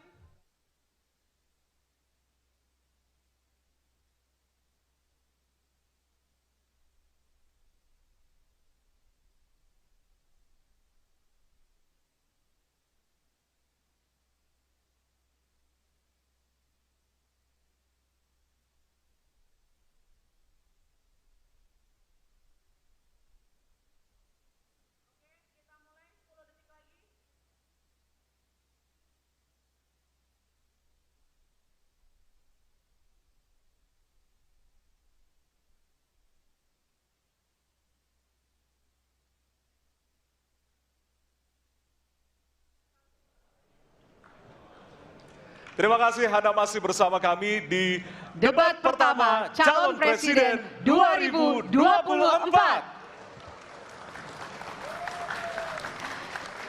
Hadirin, jika pada segmen sebelumnya pertanyaan dibuat oleh tim panelis, maka di segmen ini dan segmen selanjutnya pertanyaan murni dari para calon presiden.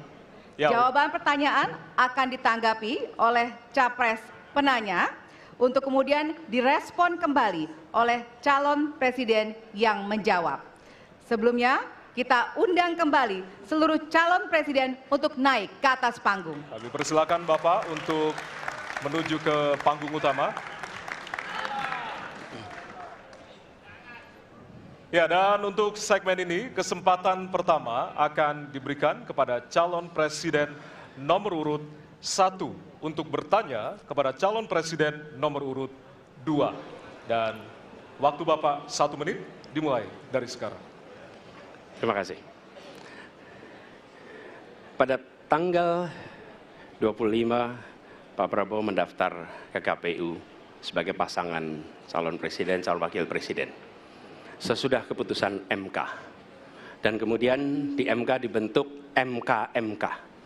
Yang hasilnya mengatakan bahwa terjadi pelanggaran etika berat yang menyebabkan keputusan yang dibuat oleh MK secara etika bermasalah. Kemudian Bapak punya waktu sampai dengan tanggal 13 November.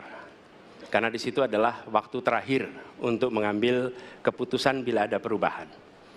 Sesudah Bapak mendengar bahwa ternyata pencalonan persyaratannya bermasalah secara etika, pertanyaan saya, apa perasaan Bapak ketika mendengar bahwa ada pelanggaran etika di situ? Baik, waktunya habis. Kami berikan kesempatan kepada calon presiden nomor urut 2 untuk menjawab selama 2 menit. Waktunya dimulai dari sekarang. Jadi Mas Anies, ya memang suatu perkembangan politik itu ada beberapa segi perspektif, ya. Jadi tim saya, para pakar hukum yang mendampingi saya menyampaikan bahwa dari segi hukum tidak ada masalah. Masalah yang dianggap pelanggaran etika sudah diambil tindakan dan keputusan, ya, waktu itu oleh pihak yang diberi wewenang.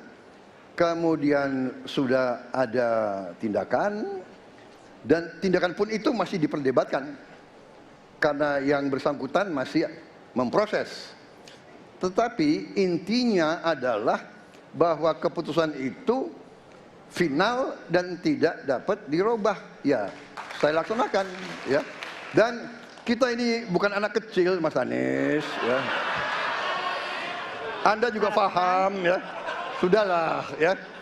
Sekarang begini, intinya rakyat yang putuskan, rakyat yang menilai.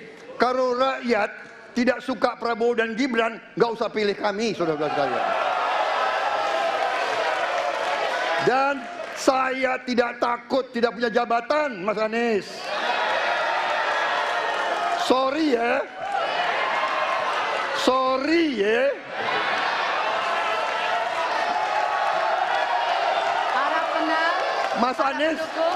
Mas Anies, saya tidak punya apa-apa. Saya sudah siap mati untuk negara ini. Baik. Waktu Anda habis, Bapak, dan selanjutnya kami persilakan kepada calon presiden nomor urut 1 untuk menanggapi jawaban dari calon presiden nomor urut 2. Waktu Bapak 1 menit. Dimulai dari sekarang. Fenomena ordal ini menyebalkan. Di seluruh Indonesia kita menghadapi fenomena ordal. Mau ikut kesebelasan ada ordalnya. Mau masuk jadi guru ordal. Mau daftar sekolah ada ordal. Mau dapat tiket untuk konser ada ordal. Ada ordal di mana-mana yang membuat meritokratik nggak berjalan. Yang membuat etika luntur. Dan ketika fenomena ordal itu bukan hanya di masyarakat, tapi di proses yang paling puncak terjadi ordal, maka rakyat kebanyakan, dan ini saya rasakan beberapa waktu yang lalu, beberapa orang guru berjumpa dengan saya dan mereka mengatakan, Pak, di tempat kami pengangkatan guru-guru itu mendasarkan ordal. Kalau tidak ada ordal, nggak bisa jadi guru, nggak bisa diangkat. Lalu apa jawabannya? Atasan saya bilang, wong yang di Jakarta aja pakai ordal, kenapa kita di bawah tidak boleh pakai ordal? Negeri ini rusak apabila tatanan itu hilang. Waktunya habis. Ya. Sekarang kami berikan kesempatan kepada calon presiden nomor urut 2 untuk menanggapi tanggapan dari calon presiden nomor urut 1. Waktunya 1 menit dari sekarang. Mas Anies, dalam demokrasi kekuasaan tertinggi ada di rakyat. Hakim yang tertinggi adalah rakyat. Tanggal 14 Februari rakyat yang akan mengambil keputusan. Kalau kami tidak benar, salah, berkhianat, rakyat yang akan menghukum kami. Waktu masih ada, Bapak? Sudah cukup? Baik, terima kasih. Harap tenang hadirin, kita akan lanjutkan. Ya, kita akan lanjutkan. Dan untuk kesempatan ini kami berikan kepada calon presiden nomor urut 2 untuk bertanya kepada calon presiden nomor urut 3. Dan waktu Bapak 1 menit dimulai dari sekarang. Mas Ganjar punya pengalaman sebagai gubernur. Saya ingin bertanya bagaimana pemikiran Bapak untuk mengatasi pengangguran yang masih banyak, terutama lulusan-lulusan sekolah dan sarjana yang belum tertampung. Mungkin pengalaman Bapak bisa Bapak memberi suatu pencerahan kepada kami. Terima kasih. Waktunya masih ada, Bapak ada yang ingin ditambahkan? Baik, cukup. Oke. Selanjutnya kami berikan kesempatan kepada calon presiden nomor urut 3 untuk menjawab selama 2 menit. Waktunya dimulai dari sekarang. Terima kasih Pak Prabowo. Isu ini sangat kontekstual dan saya kira dari pertanyaan masyarakat begitu sulitnya mendapatkan pekerjaan. Ada beberapa poin Pak. Yang pertama adalah membuka ruang investasi yang cukup besar dengan cara memastikan penegakan hukumnya bisa berjalan baik, kepastian hukumnya berjalan dengan baik, transparan, akuntabel, mudah, murah, cepat dalam sebuah layanan. Tanpa itu dilakukan, mereka akan minggat dan mereka akan pergi, tidak mau datang. Yang kedua, ketika mereka datang, sudah masuk berinvestasi katakan, pusat-pusat pertumbuhan sudah diberikan kepada mereka oleh pemerintah dengan fasilitasi kawasan industri umpama, insentif pajak umpama, kemudahan perizinan, ease of doing business umpama, maka ketika kemudian itu sudah berjalan, Pak, yang mesti disiapkan adalah SDM. Ketangguhan SDM untuk menjemput itulah yang kita siapkan. Apa itu? Sekolah vokasi, nggak ada yang lain. Dan kemudian SDM inilah yang kita bisa pastikan bahwa mereka sampai dengan 12 tahun mesti sekolah dan gratis. Inilah yang kemudian bisa kita dorong untuk kemudian mereka bisa naik.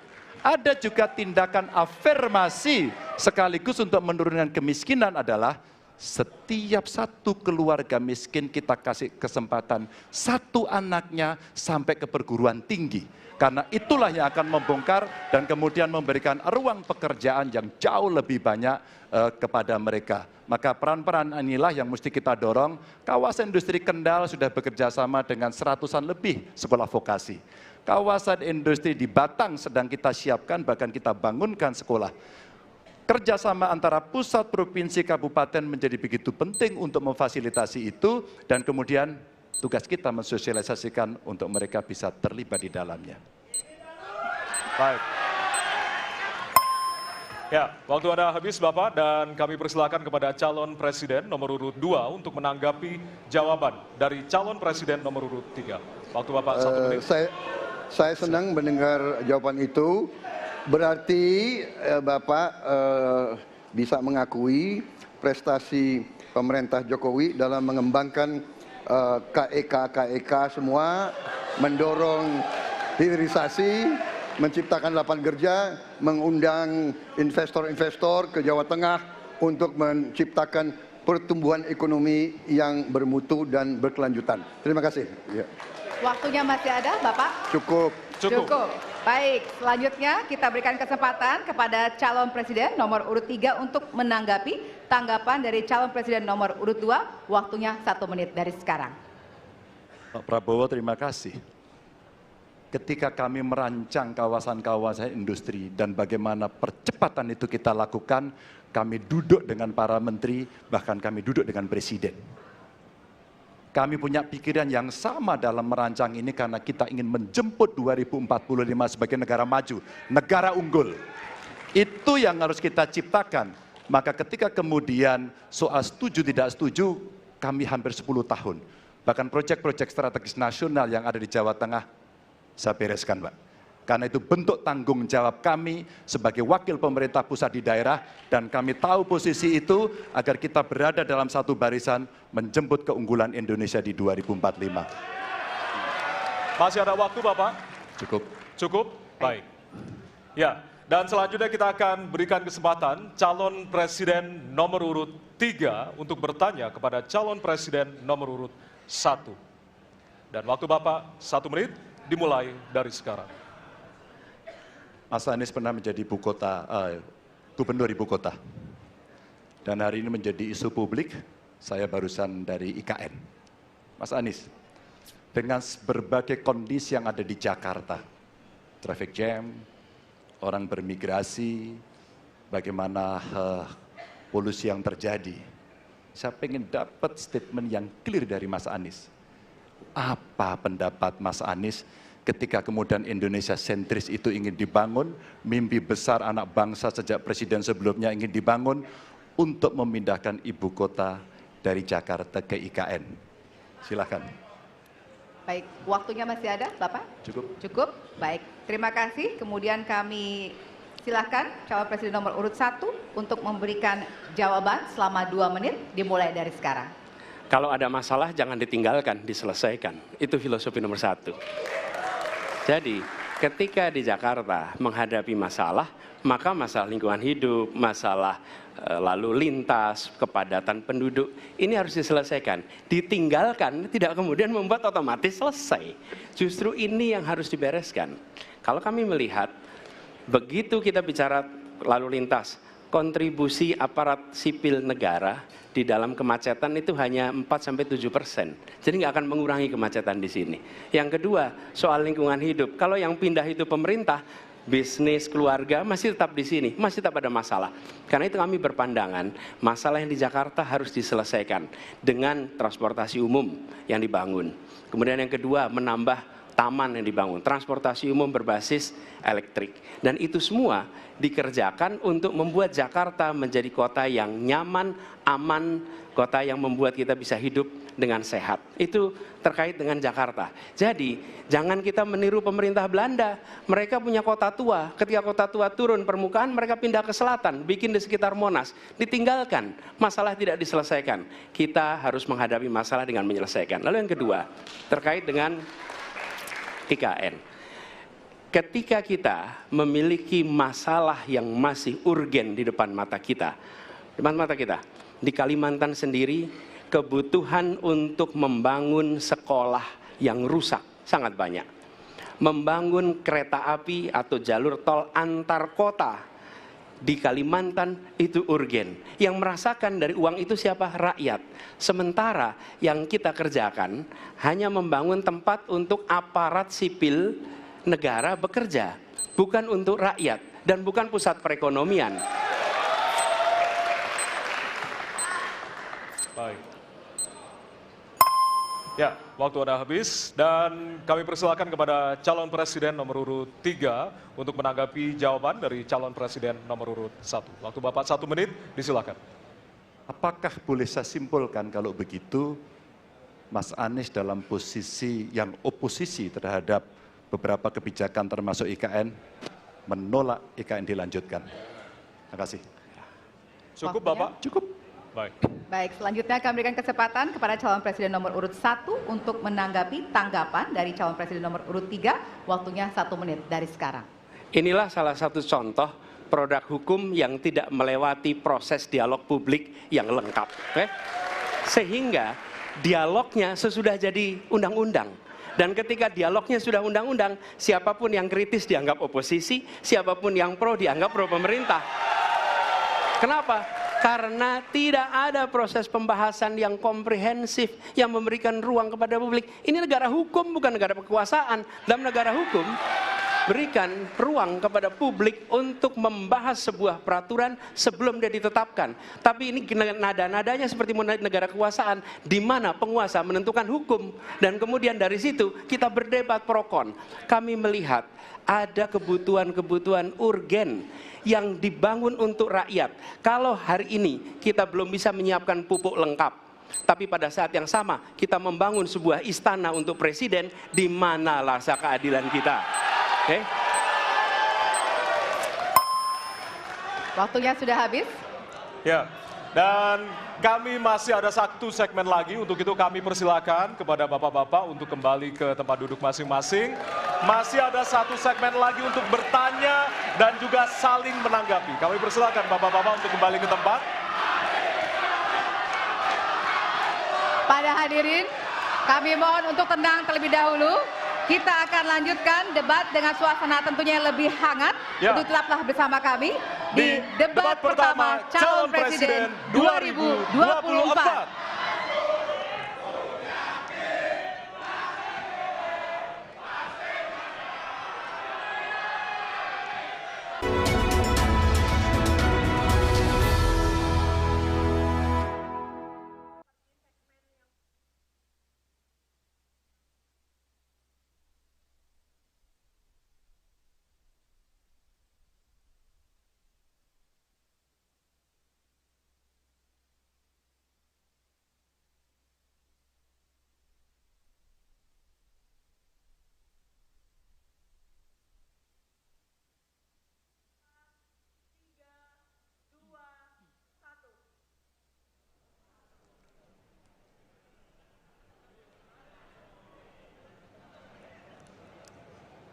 Baik, terima kasih Anda masih bersama kami di debat pertama calon presiden 2024.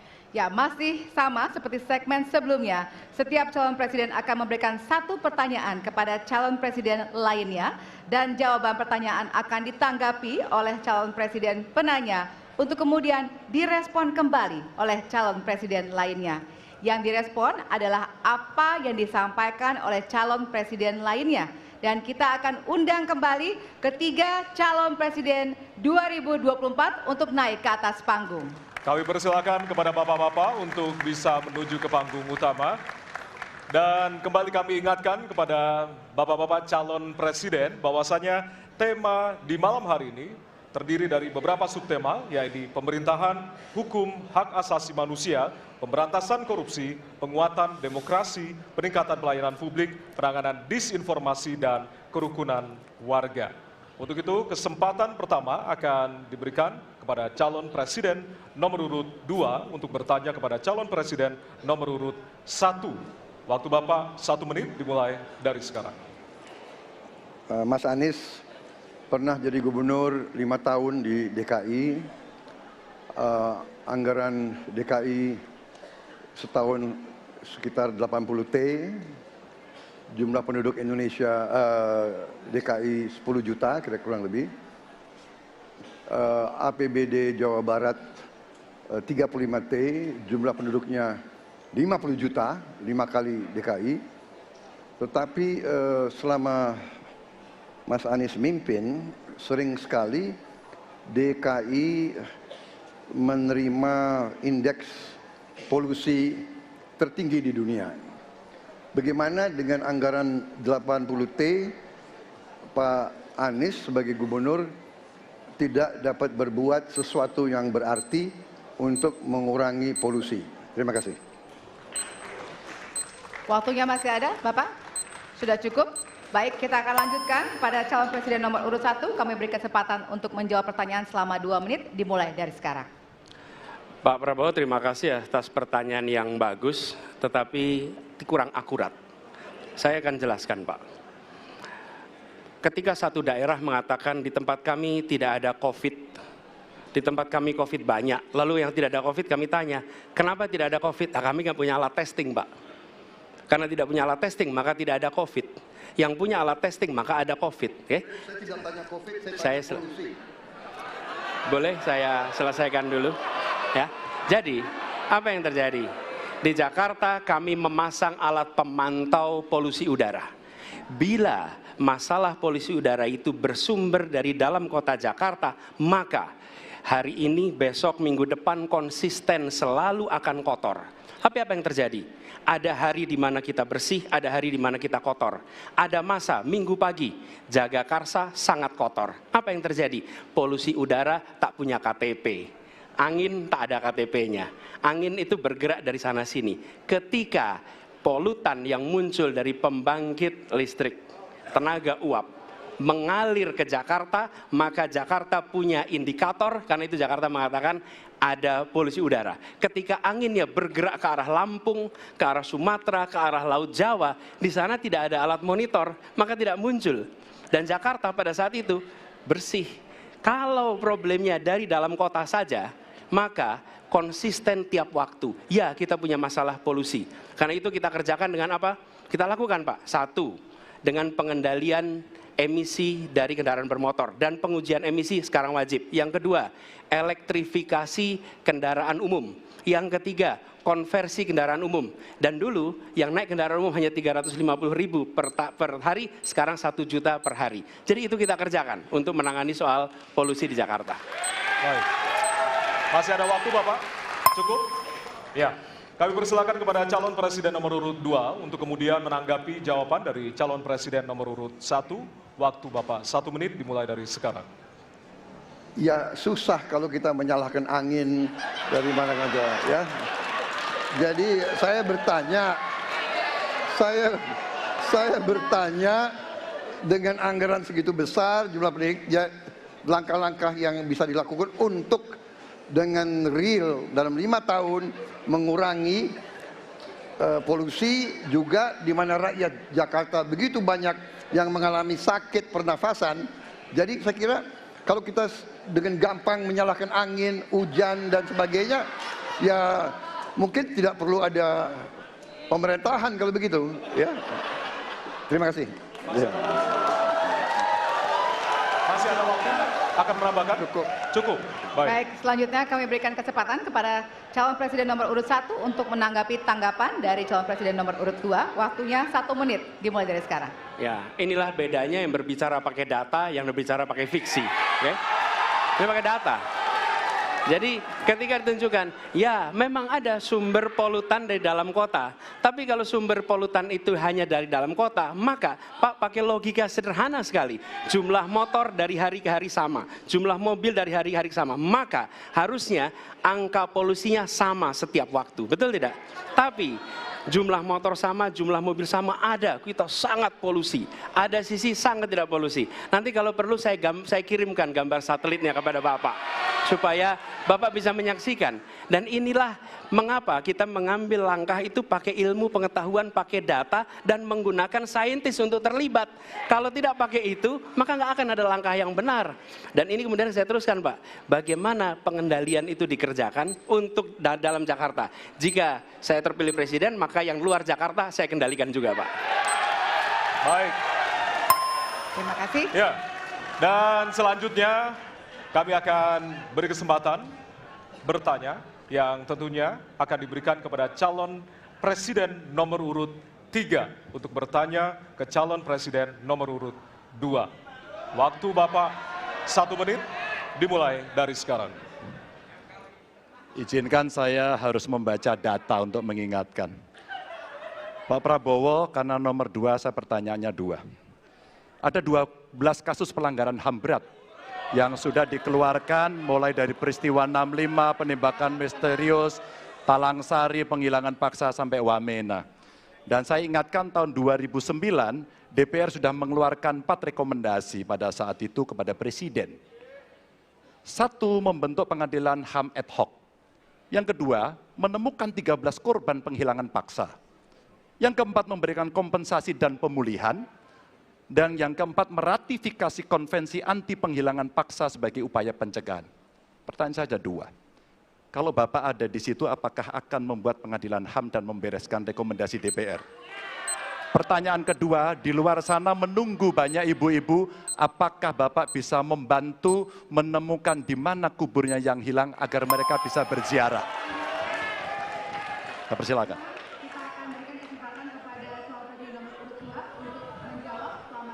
Waktunya dari sekarang. Pak Ganjar tadi justru Anda sebut tahun 2009 kan? Ya. Jadi sekian tahun yang lalu kan? Betul. Dan masalah ini ditangani justru oleh wakil presiden Anda. Ya.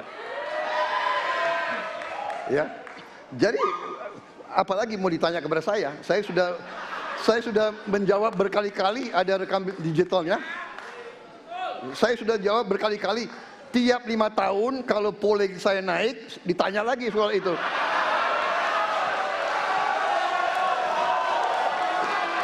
Bapak tahu data nggak? Bapak tanya ke Kapolda, tahun ini berapa orang hilang di DKI? Tahun ini, ya, ada mayat yang diketemukan baru beberapa hari yang lalu dan sebagainya. Come on, Mas Ganjar. Ya, jadi saya tadi katakan, saya merasa bahwa saya yang sangat keras membela hak asasi manusia. Nyatanya orang-orang yang dulu ditahan, tapol-tapol, yang katanya saya culik, sekarang ada di pihak saya membela saya, saudara-saudara sekalian.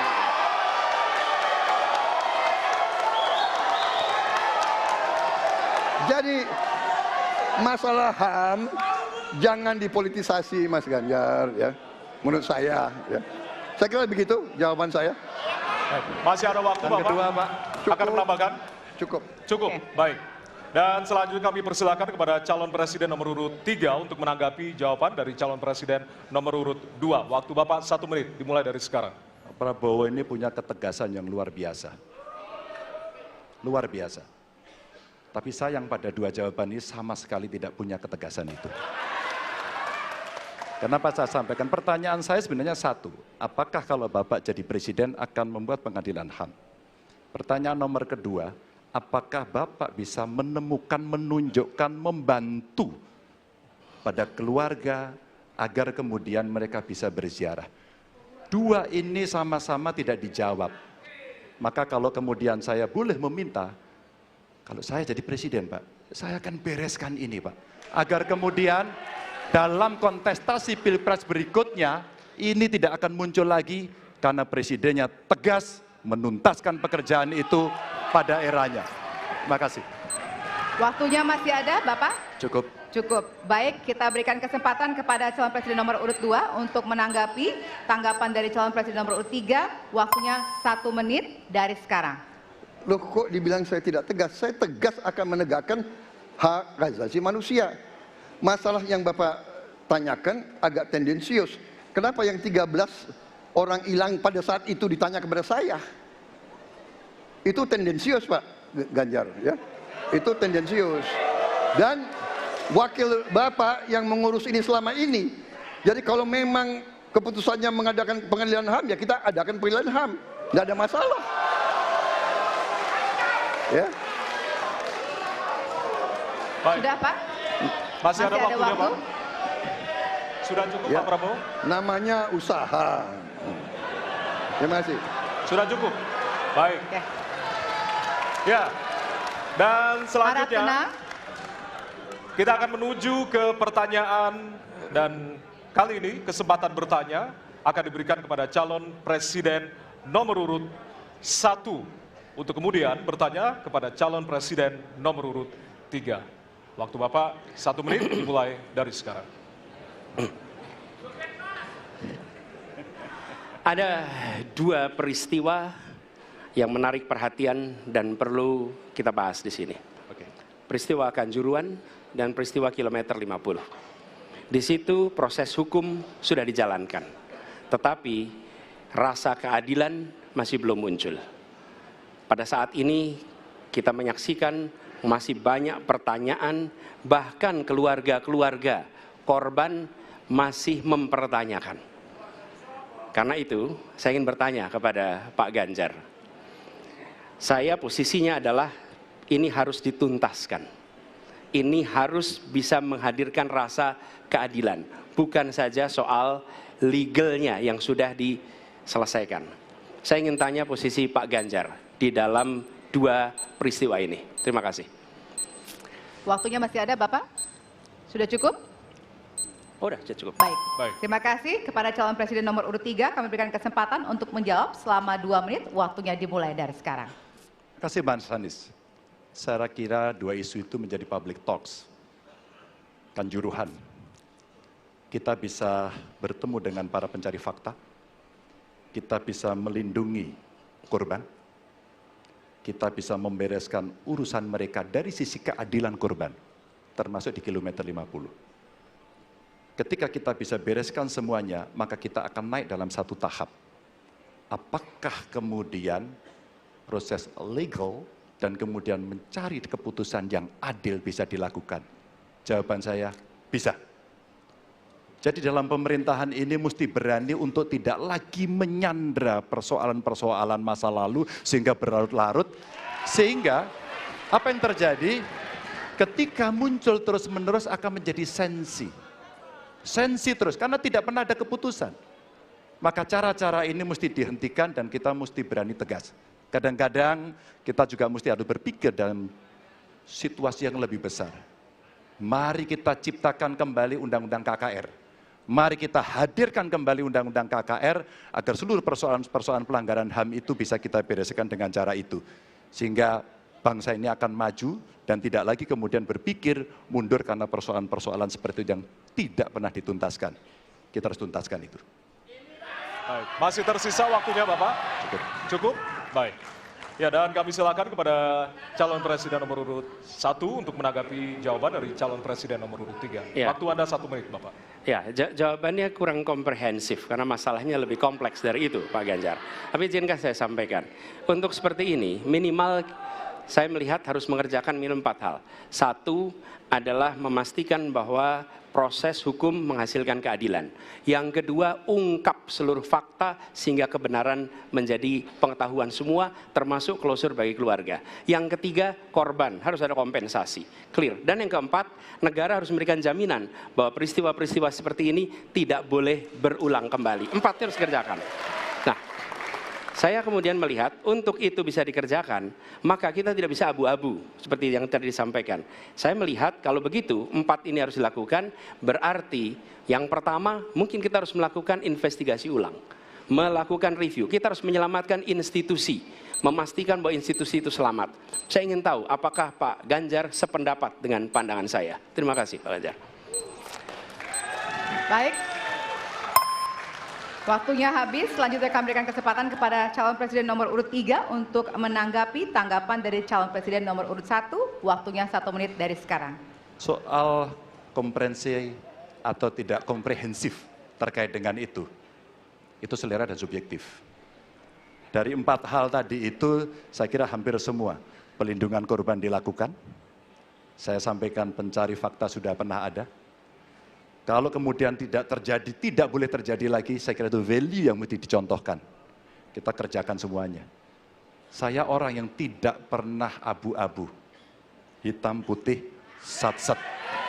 Kami tidak pernah ragu-ragu, kami tidak pernah abu-abu, maka kami pun tadi mengklarifikasi pertanyaan kepada pasangan calon nomor 2, karena kami bukan orang yang menunda pekerjaan, menggantung pekerjaan untuk kemudian menjadi komoditas. Saya selesaikan itu.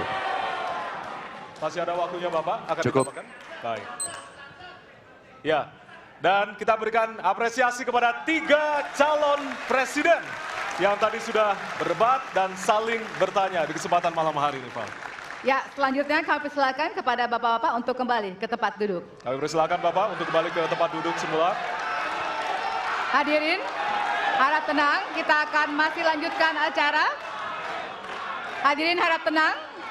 Ya. Hadirin harap tenang. Baik. Segmen selanjutnya kita akan mendengarkan pernyataan pamungkas dari masing-masing calon presiden. Untuk itu tetaplah bersama kami di debat pertama calon presiden 2024.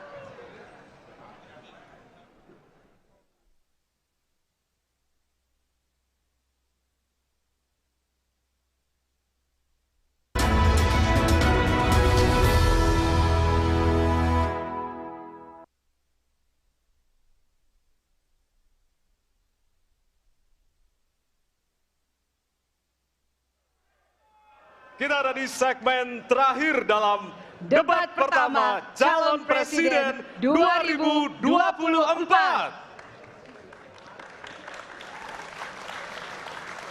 Ya, di segmen sebelumnya kita sudah menyaksikan para calon presiden saling berdebat dan juga beradu argumentasi. Ya, pada segmen terakhir ini kita akan menyimak pernyataan pamungkas dari masing-masing calon presiden.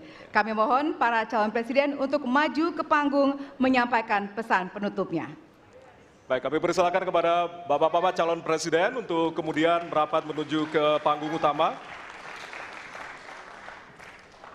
Ya, dan untuk itu kami awali dari calon presiden nomor urut 1 kepada Bapak Anies Baswedan. Waktu Anda 2 menit, dimulai dari sekarang. Di sini. Silakan, Bapak.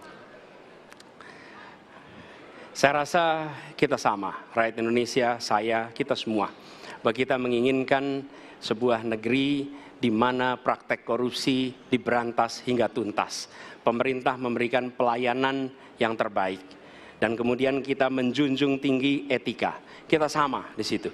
Karenanya saya ingin sampaikan kepada semua bahwa saat ini kita di persimpangan jalan antara tetap menjadi negara hukum di mana kekuasaan dikendalikan oleh hukum, atau kita menjadi negara kekuasaan di mana hukum diatur dan dikendalikan oleh penguasa. Oke? Dalam situasi itu saya ingin sampaikan ini adalah sebuah gerakan perubahan. Kita sama-sama, kita ingin mengembalikan tetap menjadi negara hukum di mana kekuasaan dikendalikan. Dan saya ingin sampaikan bahwa etika dijunjung tinggi. Ketika terjadi pelanggaran etika, jangan bersembunyi di balik keputusan hukum. Justru kita harus mengatakan bahwa tugas dari pimpinan tertinggi memberi contoh. Bila ada pelanggaran etika, maka itu adalah mendasar.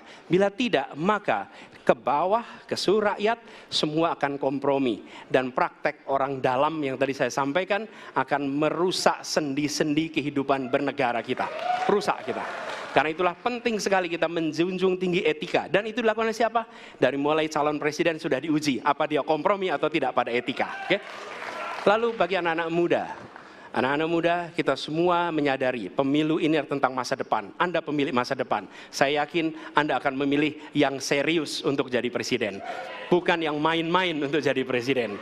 Dan ketika kita berbicara tentang masa depan, maka saya ingin sampaikan kepada semua, kebebasan berpendapat akan dijamin. Kita tidak mengizinkan lagi situasi di mana orang takut. Maka itu saya sampaikan, Wakanda no more, Indonesia forever. Baik, waktu Anda habis, Bapak. Baik, selanjutnya kami persilakan calon presiden nomor urut 2, Bapak Prabowo Subianto untuk menyampaikan pernyataan penutup. Waktu Anda 2 menit dimulai dari sekarang. Terima kasih, saudara-saudara sekalian.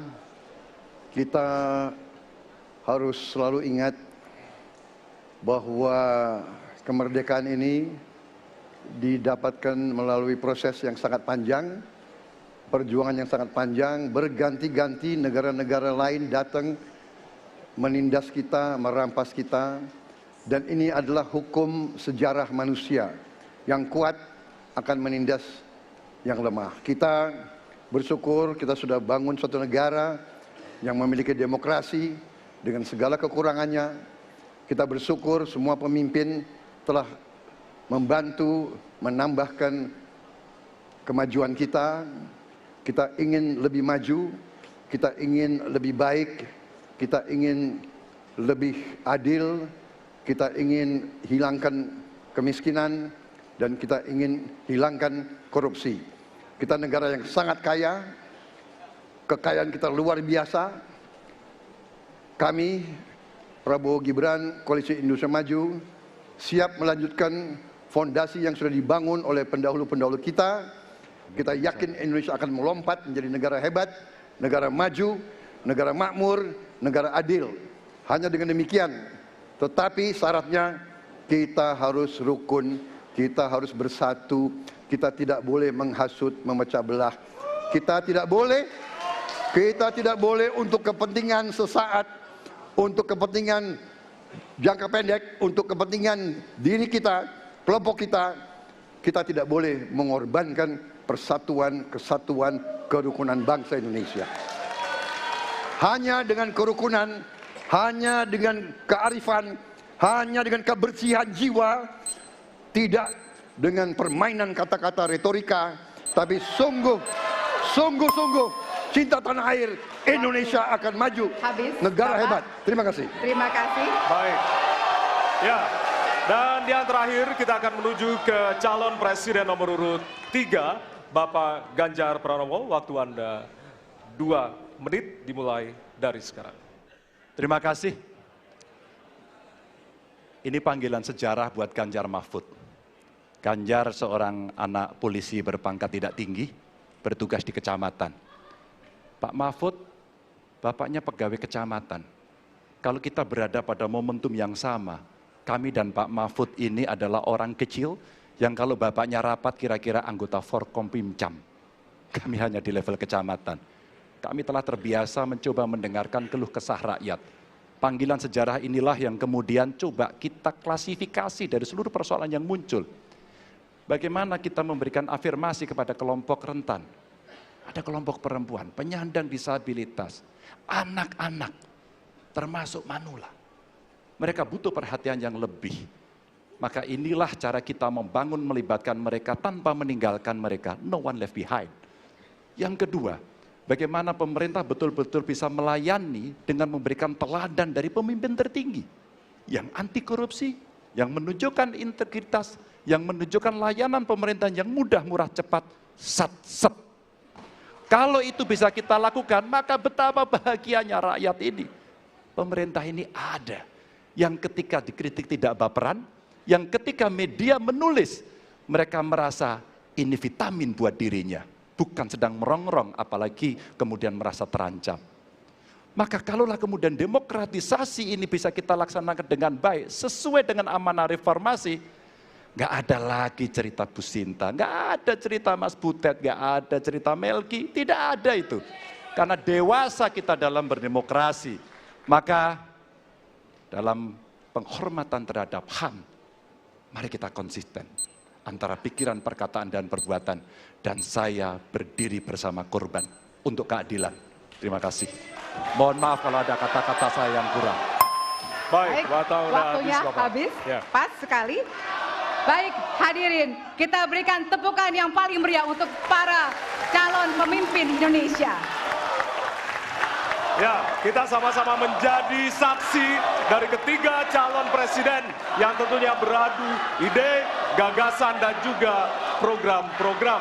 Tentunya inilah akhir dari debat pertama Capres 2024. Masih akan ada 4 debat lagi yang akan diselenggarakan oleh Komisi Pemilihan Umum Republik Indonesia. Dan semoga debat pertama ini mampu menjadi referensi Anda untuk memantapkan pilihan Anda pada 14 Februari 2024. Ya, tentunya kami mengimbau jangan sia-siakan hak pilih Anda pada 14 Februari 2024. Ya. Suara Anda sangat berharga untuk menentukan masa depan Indonesia. Akhirnya, saya Valerina Daniel. Ya, dan saya Ardianto Wijaya. Selamat malam dan Sampai jumpa. Terima kasih banyak. Terima Pak kasih, Prabowo. Pak Terima Anies. kasih banyak Pak Ganjar. Terima kasih, Pak Prabowo. Terima kasih Pak Anies. Terima Kita kasih, selfie dulu Pak Bapak. Ganjar. Baik, Ya. mohon izin kita selfie dulu Kita Bapak. foto dulu, Bapak, Bareng-bareng kalau foto boleh. dulu Pak. Baik, Bapak. Prabowo.